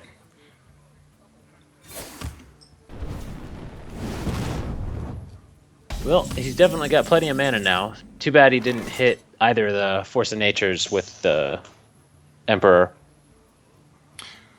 So now Almace has double Frost Nova in his hand, so he's going to be able to stave off some of this Druid pressure while he draws into what he needs. But it's going to be a bit difficult if he doesn't get the Archmage Ensinitis soon. Yeah, he's going to need some way to end the game. Because now Druid, with Innervate, Force, and Savage Roar, he's going to be able to do some fun stuff. Now, what do you think Especially about if he using the picks up Ancient the of Lore second there? I'm okay with it. Though those were his only 2 sources of heal, which is a bit concerning. Because if Alex I guess comes down, yeah. does 5 damage really make? Oh, to hold off until after Alex. Right, right. Yeah. That makes sense. That makes sense. Now, Almace is not going to be able to do Alexstrasza and Frost Nova next turn, but he can do that on turn 10. So here, since you saw the Frost Nova, but you didn't see the Doomsayer come down with it, Yeah, now I think might you be a have to good spot expect for- some other... I think now might be a good spot for playing Druid of the Claw in taunt mode. You can also play Black Knight if you want, but I would favor playing Shade and Hero Power.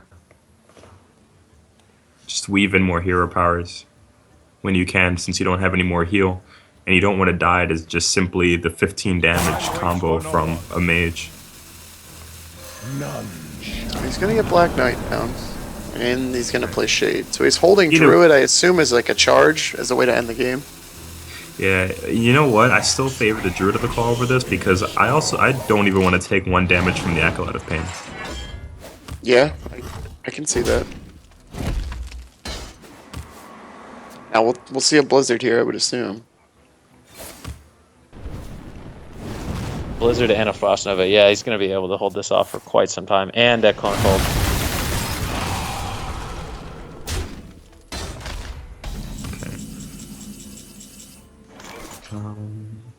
If Alex is setting you to 15, do you worry about taking damage before you get to 15 anyway? Because of the armor. You don't want the armor to be lost. Oh, duh. You're right. Right.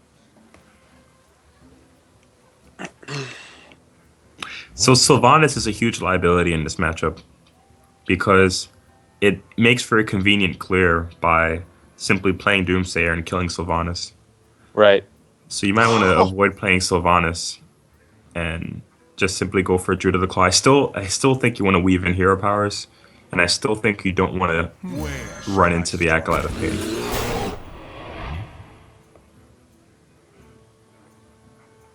Let's see if his placement plays around Cone of Cold here. Time waits for no You one. also probably don't want both Darnassus Aspirants on the board at the same time because then you go down to 9 mana Then you can per you turn. can lose an appreciable amount. Right.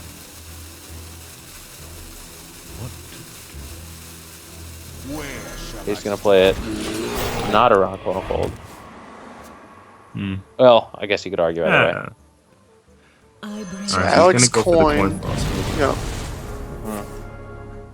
No respect. Doesn't even want to draw first. He just knows.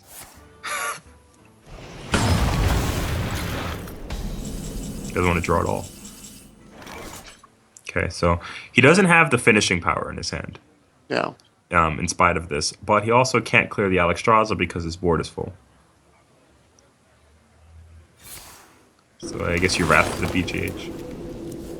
And he gets it. No Wow. justice. Wow. That was an interesting choice to wrath. Well, it doesn't actually reduce his minion count on board, I guess. Yeah, But he it has makes 6 his yeah, though. why board not? more clearable. Yeah, but why kill it? Yeah. Right. And you can just kill the Acolyte of Pain that's going to draw anyway, and it can Well- draw at the expense of doing 1 damage to your minions. Of the 82 drops, is there one that in this case would have actually been? If you got Doomsayer off of your own Shredder, you'd be upset about that. Yeah, it'd be terrible. So I don't. That seemed risky. Yeah. It's not even unless just... It's not even, unless he's actually trying to clear some space. Now the mage has No, both. it didn't He has clear the the- second ice block in his hand. He's just gonna go for it, and as he should, really. Well, Yeah. Oh no, that's no, lethal. that's game. No, he top decked it, yeah. He top decked Yeah. lethal. Because of the spell power. Wow. Well, Well, now Yes, that that's makes one it thing. 5-2. watch that and- paladin. Tilt Master is on deck.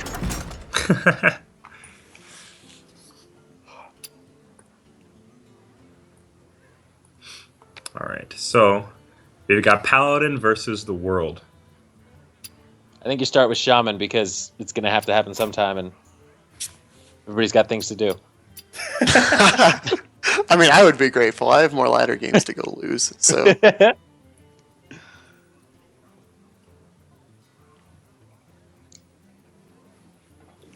I'm If you gonna actually are check in. trying to like win more, then probably not Shaman.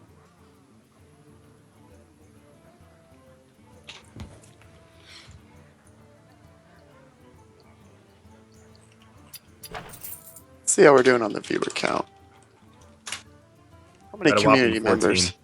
Oh, baby, a triple. That might be a world record right there. At one point, I believe we had 7. All right. I'll All take right. a 100% growth. So we know we're going to see Mange on Paladin. If you are the Undertakers, one line of thinking is to go Shaman and just try to get it out of the way. But if you were looking for the probable win, you're probably going with what? I think that if you're on the side of the Undertakers, I think that it's more important that you get as much information out of this Paladin deck as possible. Right? So you probably want to play the matchup that you feel has the best chance of seeing more cards out of the Paladin deck than any other of your decks. Using that logic, though, not quite sure what the correct answer is. Does Verde still have Warrior? Yes. Yeah, so Warrior is an option. Warlock is also a really good option if it's handlock of seeing a lot of cards out of the mid-range Paladin deck. Okay. You just worry And- about equality ruining your day. Is there really a favorable matchup left? That's the Warrior thing, struggles they're- against Paladin because of Justicar. this Shaman lineup is in struggles really against bad Paladin shape. because Paladin's cards aren't overloaded and are as strong as Shaman's. Right. Right? Yeah. Like if Shielded Minibot was a Shaman card, it would say Overload 4.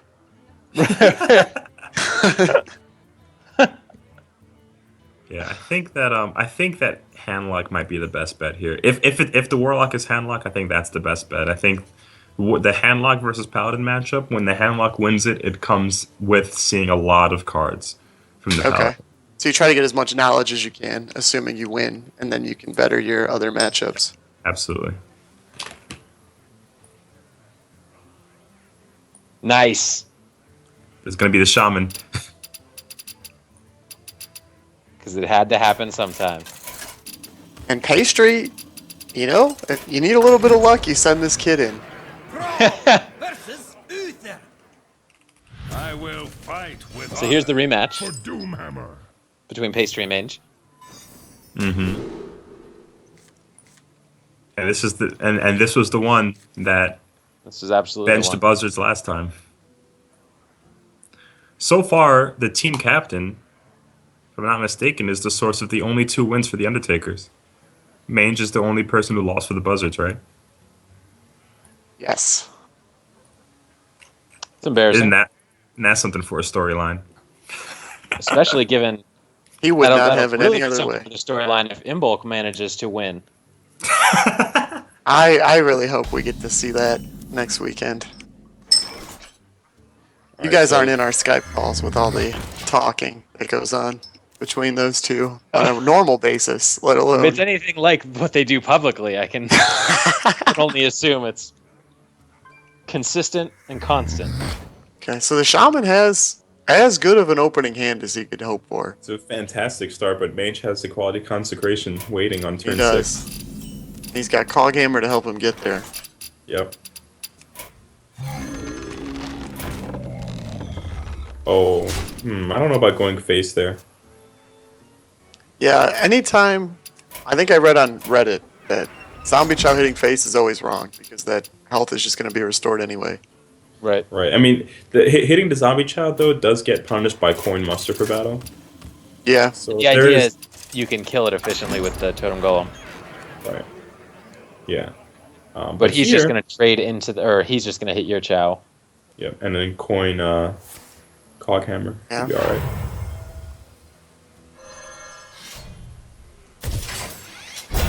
Oh, Yep. Okay. Oh, I like the head that a on lot. yeah. This is much better. Now you are punished for not Now you are trading Zombie punished. Chow in. See, second Totem Golem come down. I mean, you have to. Yeah, you have to. you Yeah, have to there's hit no it. ways. Yeah. No, Oh, he does my. not. Going for the slow play. The board. So now, if you're Mange, you get to clear the Zombie Chow for free. Yep. And if by somehow he kills off the Chow without using the Totem Golem, Reporting Oh, he's still gonna kill off the totem golem. okay, he is going to play it safe. I don't know. I think you could just kill the Zombie Chow there. 'Cause Yeah, you I got agree. True Silver waiting if you get punished somehow Yeah. by some play that we don't see.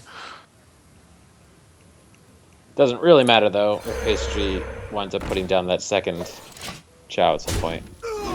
This Manatide is only going to draw one card. But it's gonna that draw card is- swamp ooze. That's a heck of a... Oh, or you can just Consecrate if you're Mange. That seems really bad too, though. If Mange takes a swing here and replaces it with a fresh True Silver, that'll be some solid Pastry value. That I don't see happening. And he doesn't have a You 5 got to drop get rid of the in sight. Manatide. Yeah, you- here we go. He doesn't have a 5 drop in sight, but assuming that the play here is going to be acidic swamp ooze and at least a totem, possibly another zombie child, then consecration is going to be really good. Yep, it'll do just fine. Unless the totem is a healing totem. Oh, And oh, and it is! Dang! You are just the worst. Pastry coming up big. As per usual.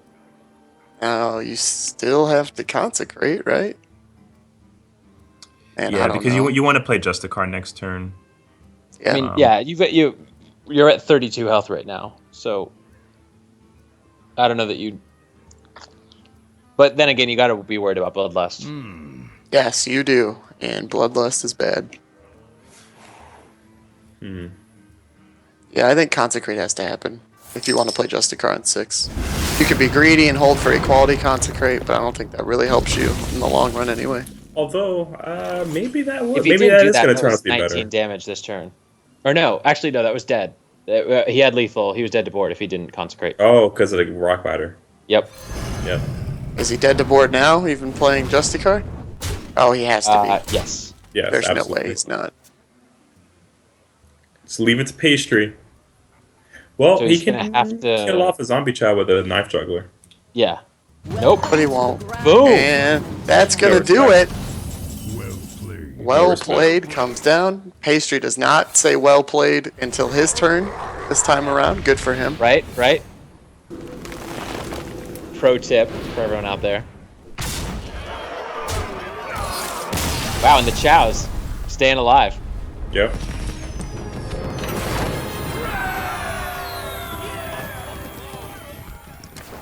All right, so now it's 5-3. Mange, 3 losses on the day. Can't be feeling too hot right This now. is gonna Yeah. be this. Yeah, this is Brian right now is just having such a good time.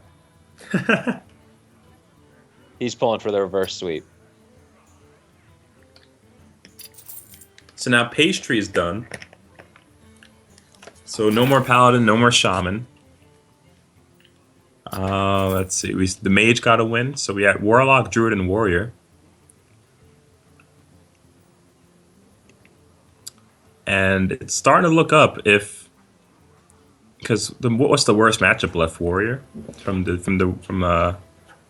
Undertakers. Maybe Druid. Druid is a bad matchup, but They're gonna go Druid with the has access Warlock. to the combo. One with the Warlock. We haven't seen it yet. Yep. I'm guessing it's a handlock.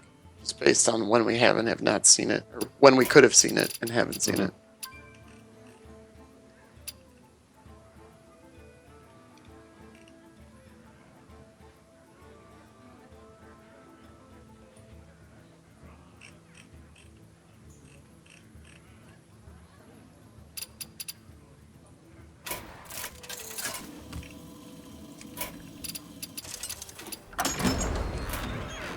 Gul'dan versus Uther. I will fight with honor. Yep. So it's gonna be a handlock. Shall be mine. And this is somewhat close to an even matchup. It's a bit in favor of the Paladin, but the Is Warlock. that the case for both a Demon Henlock and a Standard Henlock? I would say so. I Sure. think the Demon Handlock stands a better chance against Paladin than regular Handlock does. Absolutely, Yeah, I I think would it agree. absolutely does because it puts White collar. out more consistent pressure early. It's able to trade much Yeah. earlier into the game. The most important card in this matchup from the perspective of the Warlock, besides the obvious Hellfire, is Lord Jaraxxus, mainly because you're going to put out your big giant threats, but you have to assume they're going to be answered. The big thing there is that when you play your big giants, they get answered by Aldor, Peacekeeper, Equality, and whatnot. What you need to do is be able to Shadow Flame at a good time, and then play Jaraxxus and have that win you the game 6 turns. Just from have then. that hero pair just do Right. work. And then if Mage isn't running Harrison Jones, which I don't think we've seen him draw yet, No, I don't think he is. then because even the acidic swamp ooze, if he's running that, it wouldn't be that much of an issue. You just need the hero power from Jaraxxus. So he has Shadow Flame.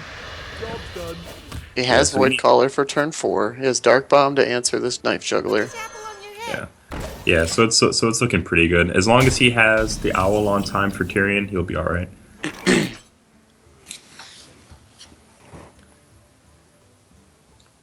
Because right now, Mange on turn 3, what is he looking at? A Cog Hammer? Yep. He could simply Hero Power if he doesn't want to lose Divine Shield value, but... Oh, okay, well that's also fine. Yeah, It's I'm on okay the with track. Chow and Yeah. Hero Power. And then you play the Void Caller because you have to assume your opponent ignores it. Mange doesn't have to ignore it though. He can No, because he still has kill the- Equality in hand. Oh, Yeah. but he found the the Doom Guard anyway. Right. I think I still would have played the Void Caller though. I would have as well. Yeah. Because now when you play the Void Caller, Mange knows you have a demon for sure because you could have played it Because you played on it off turn curve. 4. And he keeps his Divine Shield to play around things like Hellfire. Okay, Okay, now do you play Twilight Void Drake. Caller or do you play Twilight Drake? It's got to be Twilight Drake Yeah. for Yeah. the same reason of information before.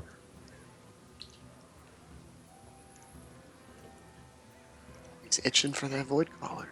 Especially because, like, what does Twilight Drake especially lose to besides Owl, right? We're worried about Aldor Peacekeeper mostly, and you have to figure that even with Void Caller, if you're worried about Aldor Peacekeeper, your Doom Guard gets Peacekeepered anyway. Yeah.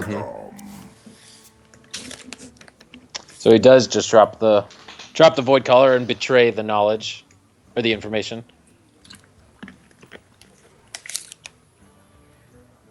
Mange has. Have we seen a quartermaster in Mange's deck? He always seems to have No, but he's running recruits it. for days, He has but to, I haven't because- seen a. Let me. It As might someone just who be- talks about deck lists with him, he's definitely running Quartermaster. Okay. So now Mange is faced with an interesting decision here because Molten Giant is a threat, obviously, that should be played around. And the last Yep. thing you want to do is enable Molten Giants and then let your opponent kill the zombie chow afterwards. Oh, that is a shredder.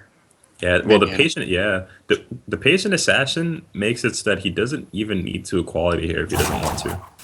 No, I don't think I would. Yeah, I don't He is think I though, would because either. he hasn't seen an AOE yet. So I guess he caught gamers before. Oh, Ooh. that's huge. Because now that doesn't die to one Yeah. AOE. Yeah, and it also can take 2 minions down with it. It eats through Molten Giants. It eats through Drakes. That's Wow, massive. that's a big deal. Yeah, that's a huge game changer because looking at Mange's hand, he wasn't looking at too much business to follow up his board here. No. But the patient assassin gives him a lot of time. I wonder. If I'm Twizz, I think I'd still tap. Yeah, because you're only going to play one card this turn anyway. Right, So you can tap for a bigger Twilight Drake or maybe find a Mountain Giant. right. And as far as the card you But both play, of those aren't. I mean, those are you're just putting those on the chopping block for free. right? Yeah, I was against gonna that say assassin. you can tap, and there's definitely an argument to playing Defender of Argus here. In fact, Or- there's a really yeah. good argument for playing Defender of Argus. Oh, Lothab. Because it definitely eats up a Divine Shield, which makes your Shadow Flame better, which basically needs to happen.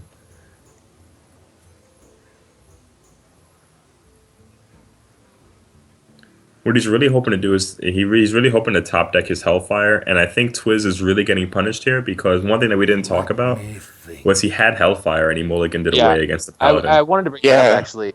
I feel like against Paladin specifically, that's a It's not an necessarily an absolute auto keep. keep. Definitely. Oh, Yeah. it definitely is. It definitely is. Against a Paladin, it has to be because Hellfire is one way that Paladins beat handlocks is putting on way too much pressure Right. before the handlock could deal with it. And he didn't have a Molten Giant ready in his hand either, in the mulligan choice. So there was actually no justification there for tossing away your only equalizer for the Paladin beating you early. Yeah, I think if you're playing Lothab here, you definitely... It looked like Mange wasn't sure whether or not to trade. Because if you trade, you open him up to die to anything. But by playing Lothab, even Mortal Coil takes up the entire turn, so there's no Yeah. harm. That's a big top deck for Twizz. He's now able to taunt up 2 Giants. He can, but let's or see. So to the Patient play a Assassin Molten takes Giant, down heal, one. and taunt. Yeah. See, he can clear. He can put up two giants and taunt them, and Mange can clear away 2 of the giants. And no, he can actually clear. No, yeah, he can clear away clear it 2 of the off. He can giants. clear 2, yeah. But he can't clear off the taunt, taunt giver. giver. That's not really an issue. Now by He gives doing him this, he can 5 full health. clear. Yes. And now the Mountain Giant's going to lose a ton of value. Yeah, but you had to play. Well, I'm not convinced that you had to play the Molten Giant.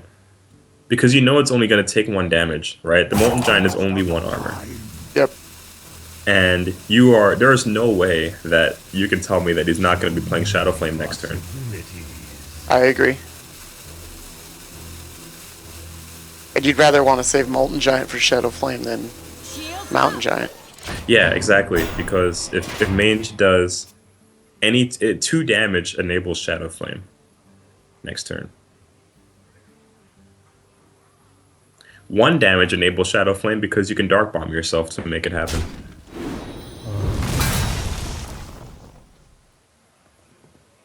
So that just, yeah, that seemed completely, given that, like, the Patient Assassin being on the board, there's no justification to playing the Molten Giant there.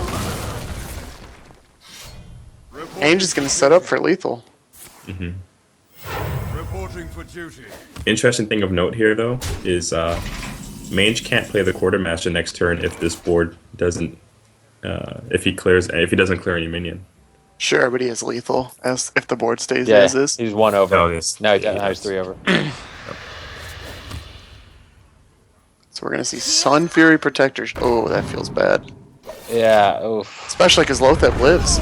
Exactly. He's at 17. Ah, you have to just go for it. And here comes another Quartermaster.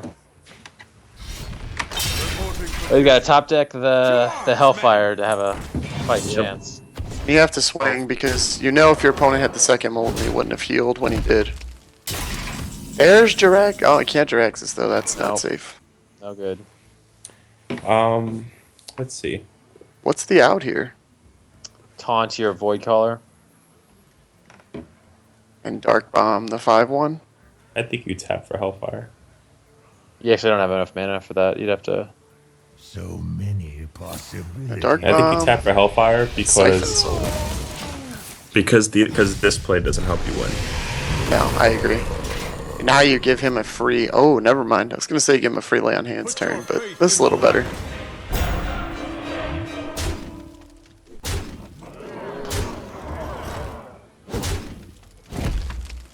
Fourth time's a charm here for Mange. Mange can feel the pressure starting to go off his shoulders, but I think in his head he's probably just assuming he's still gonna lose. He can redeem himself. Oh. Oh, let's see. If that he could taunts change with the things. Caller- Oh no, he has BGH. No. Yeah, that's game. That's game. Yeah, even if the worst case scenario happens again.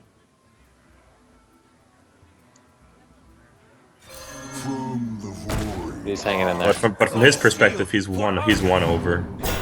If the Mal'Ganis comes out. He's gonna stop and realize, say, oh, okay, even if it's Mal'Ganis.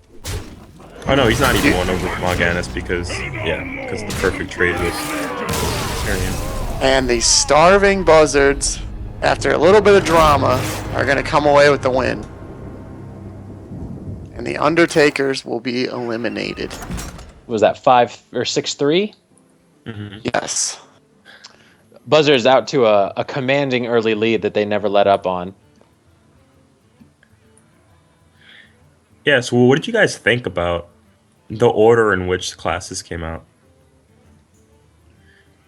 Like, what do you think was the biggest contributing factor to the loss? Was it possibly class selection and the times in which they were selected, or do you think that the decks that were picked may have just been I think. not well suited? Let me try to remember all the things that happened. Well, I think opening with Druid was. I think The that most- first game like, had if a you're- lot to do with it. Yeah, if you're going to pick anything to start first with, feels like Druid is always such a go-to.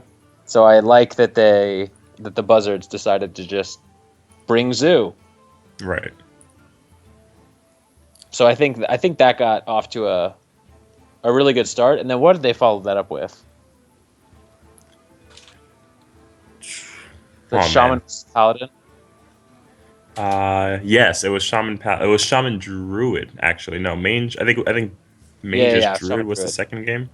Yeah, and then Mange was Yes. able to pull that one out with a combo. Massive combo, yeah. Yeah, so I think that generally, I felt like both teams kind of stumbled through class selection. Yeah, because like the first matchup, obviously, like the Buzzards nailed it with their Warlock pick over the Druid, but then from that point forward, it felt like there wasn't much justifiable rhyme or reason to the classes that were selected from the two sides. And they both kind of stumbled through, but it felt like the Undertakers, their classes that they brought just weren't stable enough. I would agree. Mm-hmm. and they got punished for it early because, like, given both teams picking decks seemingly randomly, then in that kind of scenario, the stronger lineup prevails.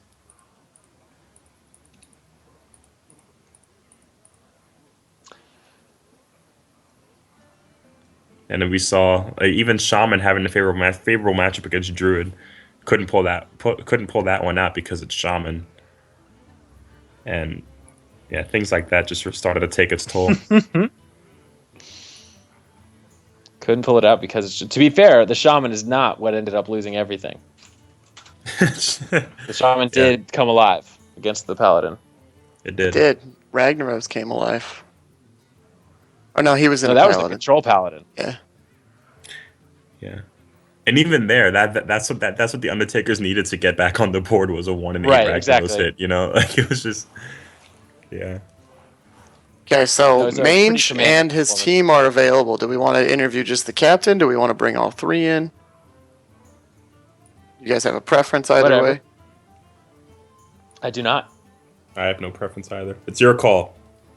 Okay, let's just start bringing everybody in here then. Everyone, get in here. There it is.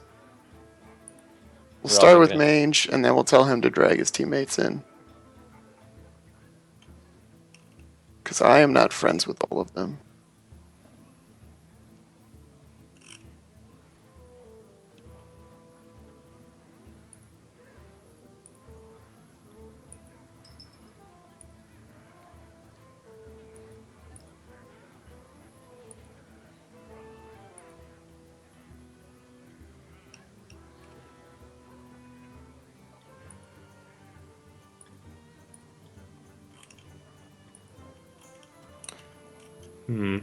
How's it going?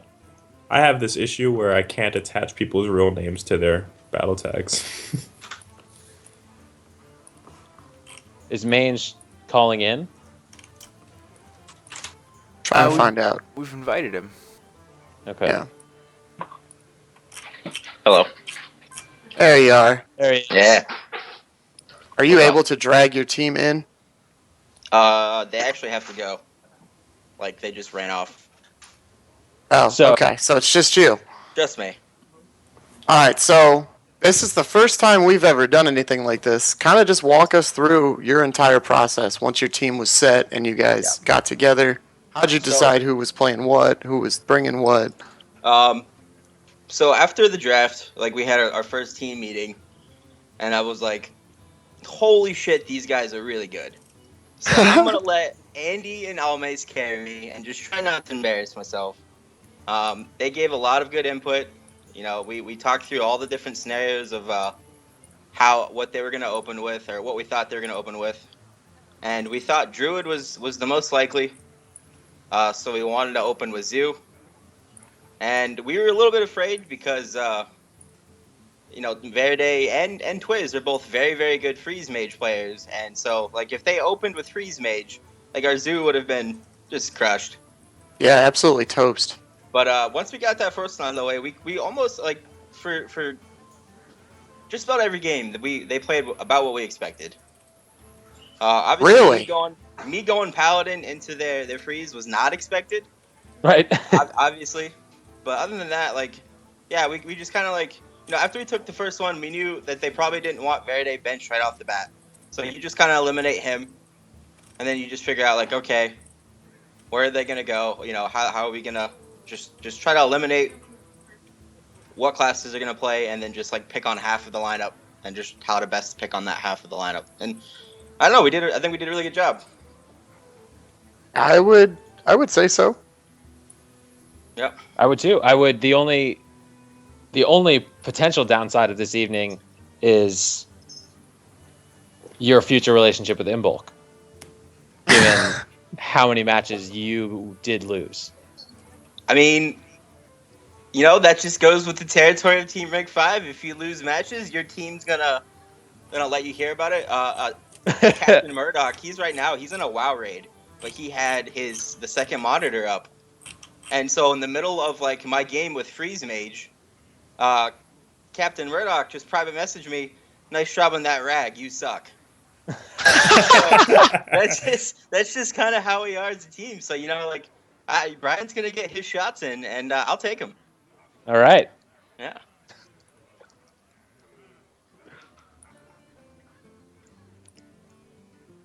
All right. All right. Yeah. Lineman, do you have any? No, it seemed like a pretty solid series. You guys got out early and Yeah. were able to snowball that into an advantage throughout the entire series. So good job on that. It worked out really well. Thank you. Yeah, it was fun. That was a lot of fun. That was a lot Good. of It was fun to watch. I'm gonna actually go watch the VOD after this. I want to see. I want to see how it went. Oh, you should fast forward to when that rag shot went off. Oh, dude! Yeah. If you would have seen my face, if you like, I come back into the call, and they're like, "Well, that happens," and I just like, "What do you mean that happens? That doesn't happen." That doesn't happen. No, that's not. That doesn't have to happen. And then they were all talking, and they're like, "Well, we think you should go back out there." Like, we think they're. And I was like, "I don't want to go back out there. Like, I want to, like, let me That's so- relax. Let me sit for a minute." But then, we talked about it, and I was like, "Okay, I'll go back out there." Oh yeah, But, that actually is funny that you bring you that got up. benched. Because that was what threw us off, is that happened, and not only did you play into the bench rule, but you played into your own tilt. Oh yeah, I was absolutely tilted. Yeah.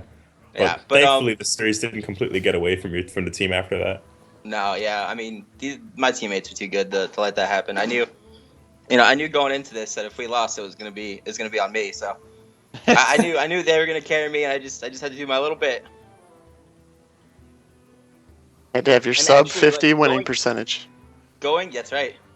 Going That's into right. the That's the key. like going into that freeze phase match, it actually helped me like calm down because like that's such a hard match anyway. Right. Like what? I'm just clicking on what's green here. Yeah, exactly. That's literally what it was like. It just gave it like I just planned it out. Like I don't really have a chance to win. I could have played a lot better. I probably could have swung with more of my weapons because I had so many weapons in hand and they died with me. So I could have done that a little bit better. But for the most part, I'm just like okay, it's from my end it's pretty easy. So that actually helped me relax. Interesting. Yeah. Well, I don't have anything else. I don't know if you guys Did do. you guys like that patient assassin taking out a Drake and Dude. Oh, Okay. we went nuts when that thing That dropped. value. yeah. It changed the entire game. This is just the kind of things they do as the Undertakers. Or no, are we the Yeah. Buzzards? I don't even know what we are. Whatever you are, that's the kind of thing you do. Yeah, we plan for that. Yeah, and it wasn't even that the patient assassin came out, is that it also got divine shielded. Oh yeah, it got such value. Like I knew Oh my once it gosh. got shielded and I killed the giant. Like the only way it's not getting more value is if he has a mortar coil. So Mhm. no mortar coils. Awesome. Well, we'll be back tomorrow with the auctioneers and the commanders. 6 Yeah. p.m. Eastern. Yeah, 6 p.m. Eastern. So we'll see. I hope everybody can join us then, and we should have some more great matches. Yeah, hopefully I Awesome. can make it. I'm still not sure yet. I will be around, and I I will can be there. probably help. My Fireside Gathering got canceled because, Oh, cool. It's Noah's Ark outside here in Houston, Texas. Right. So, Well, sorry to hear that. Glad to hear you might be around. yeah. If worst case scenario, I'll just tell my team to have Cassidy sub in for me. You'll tell your team that it was a good run, but it's time to lose. All right. Well, good night, everybody.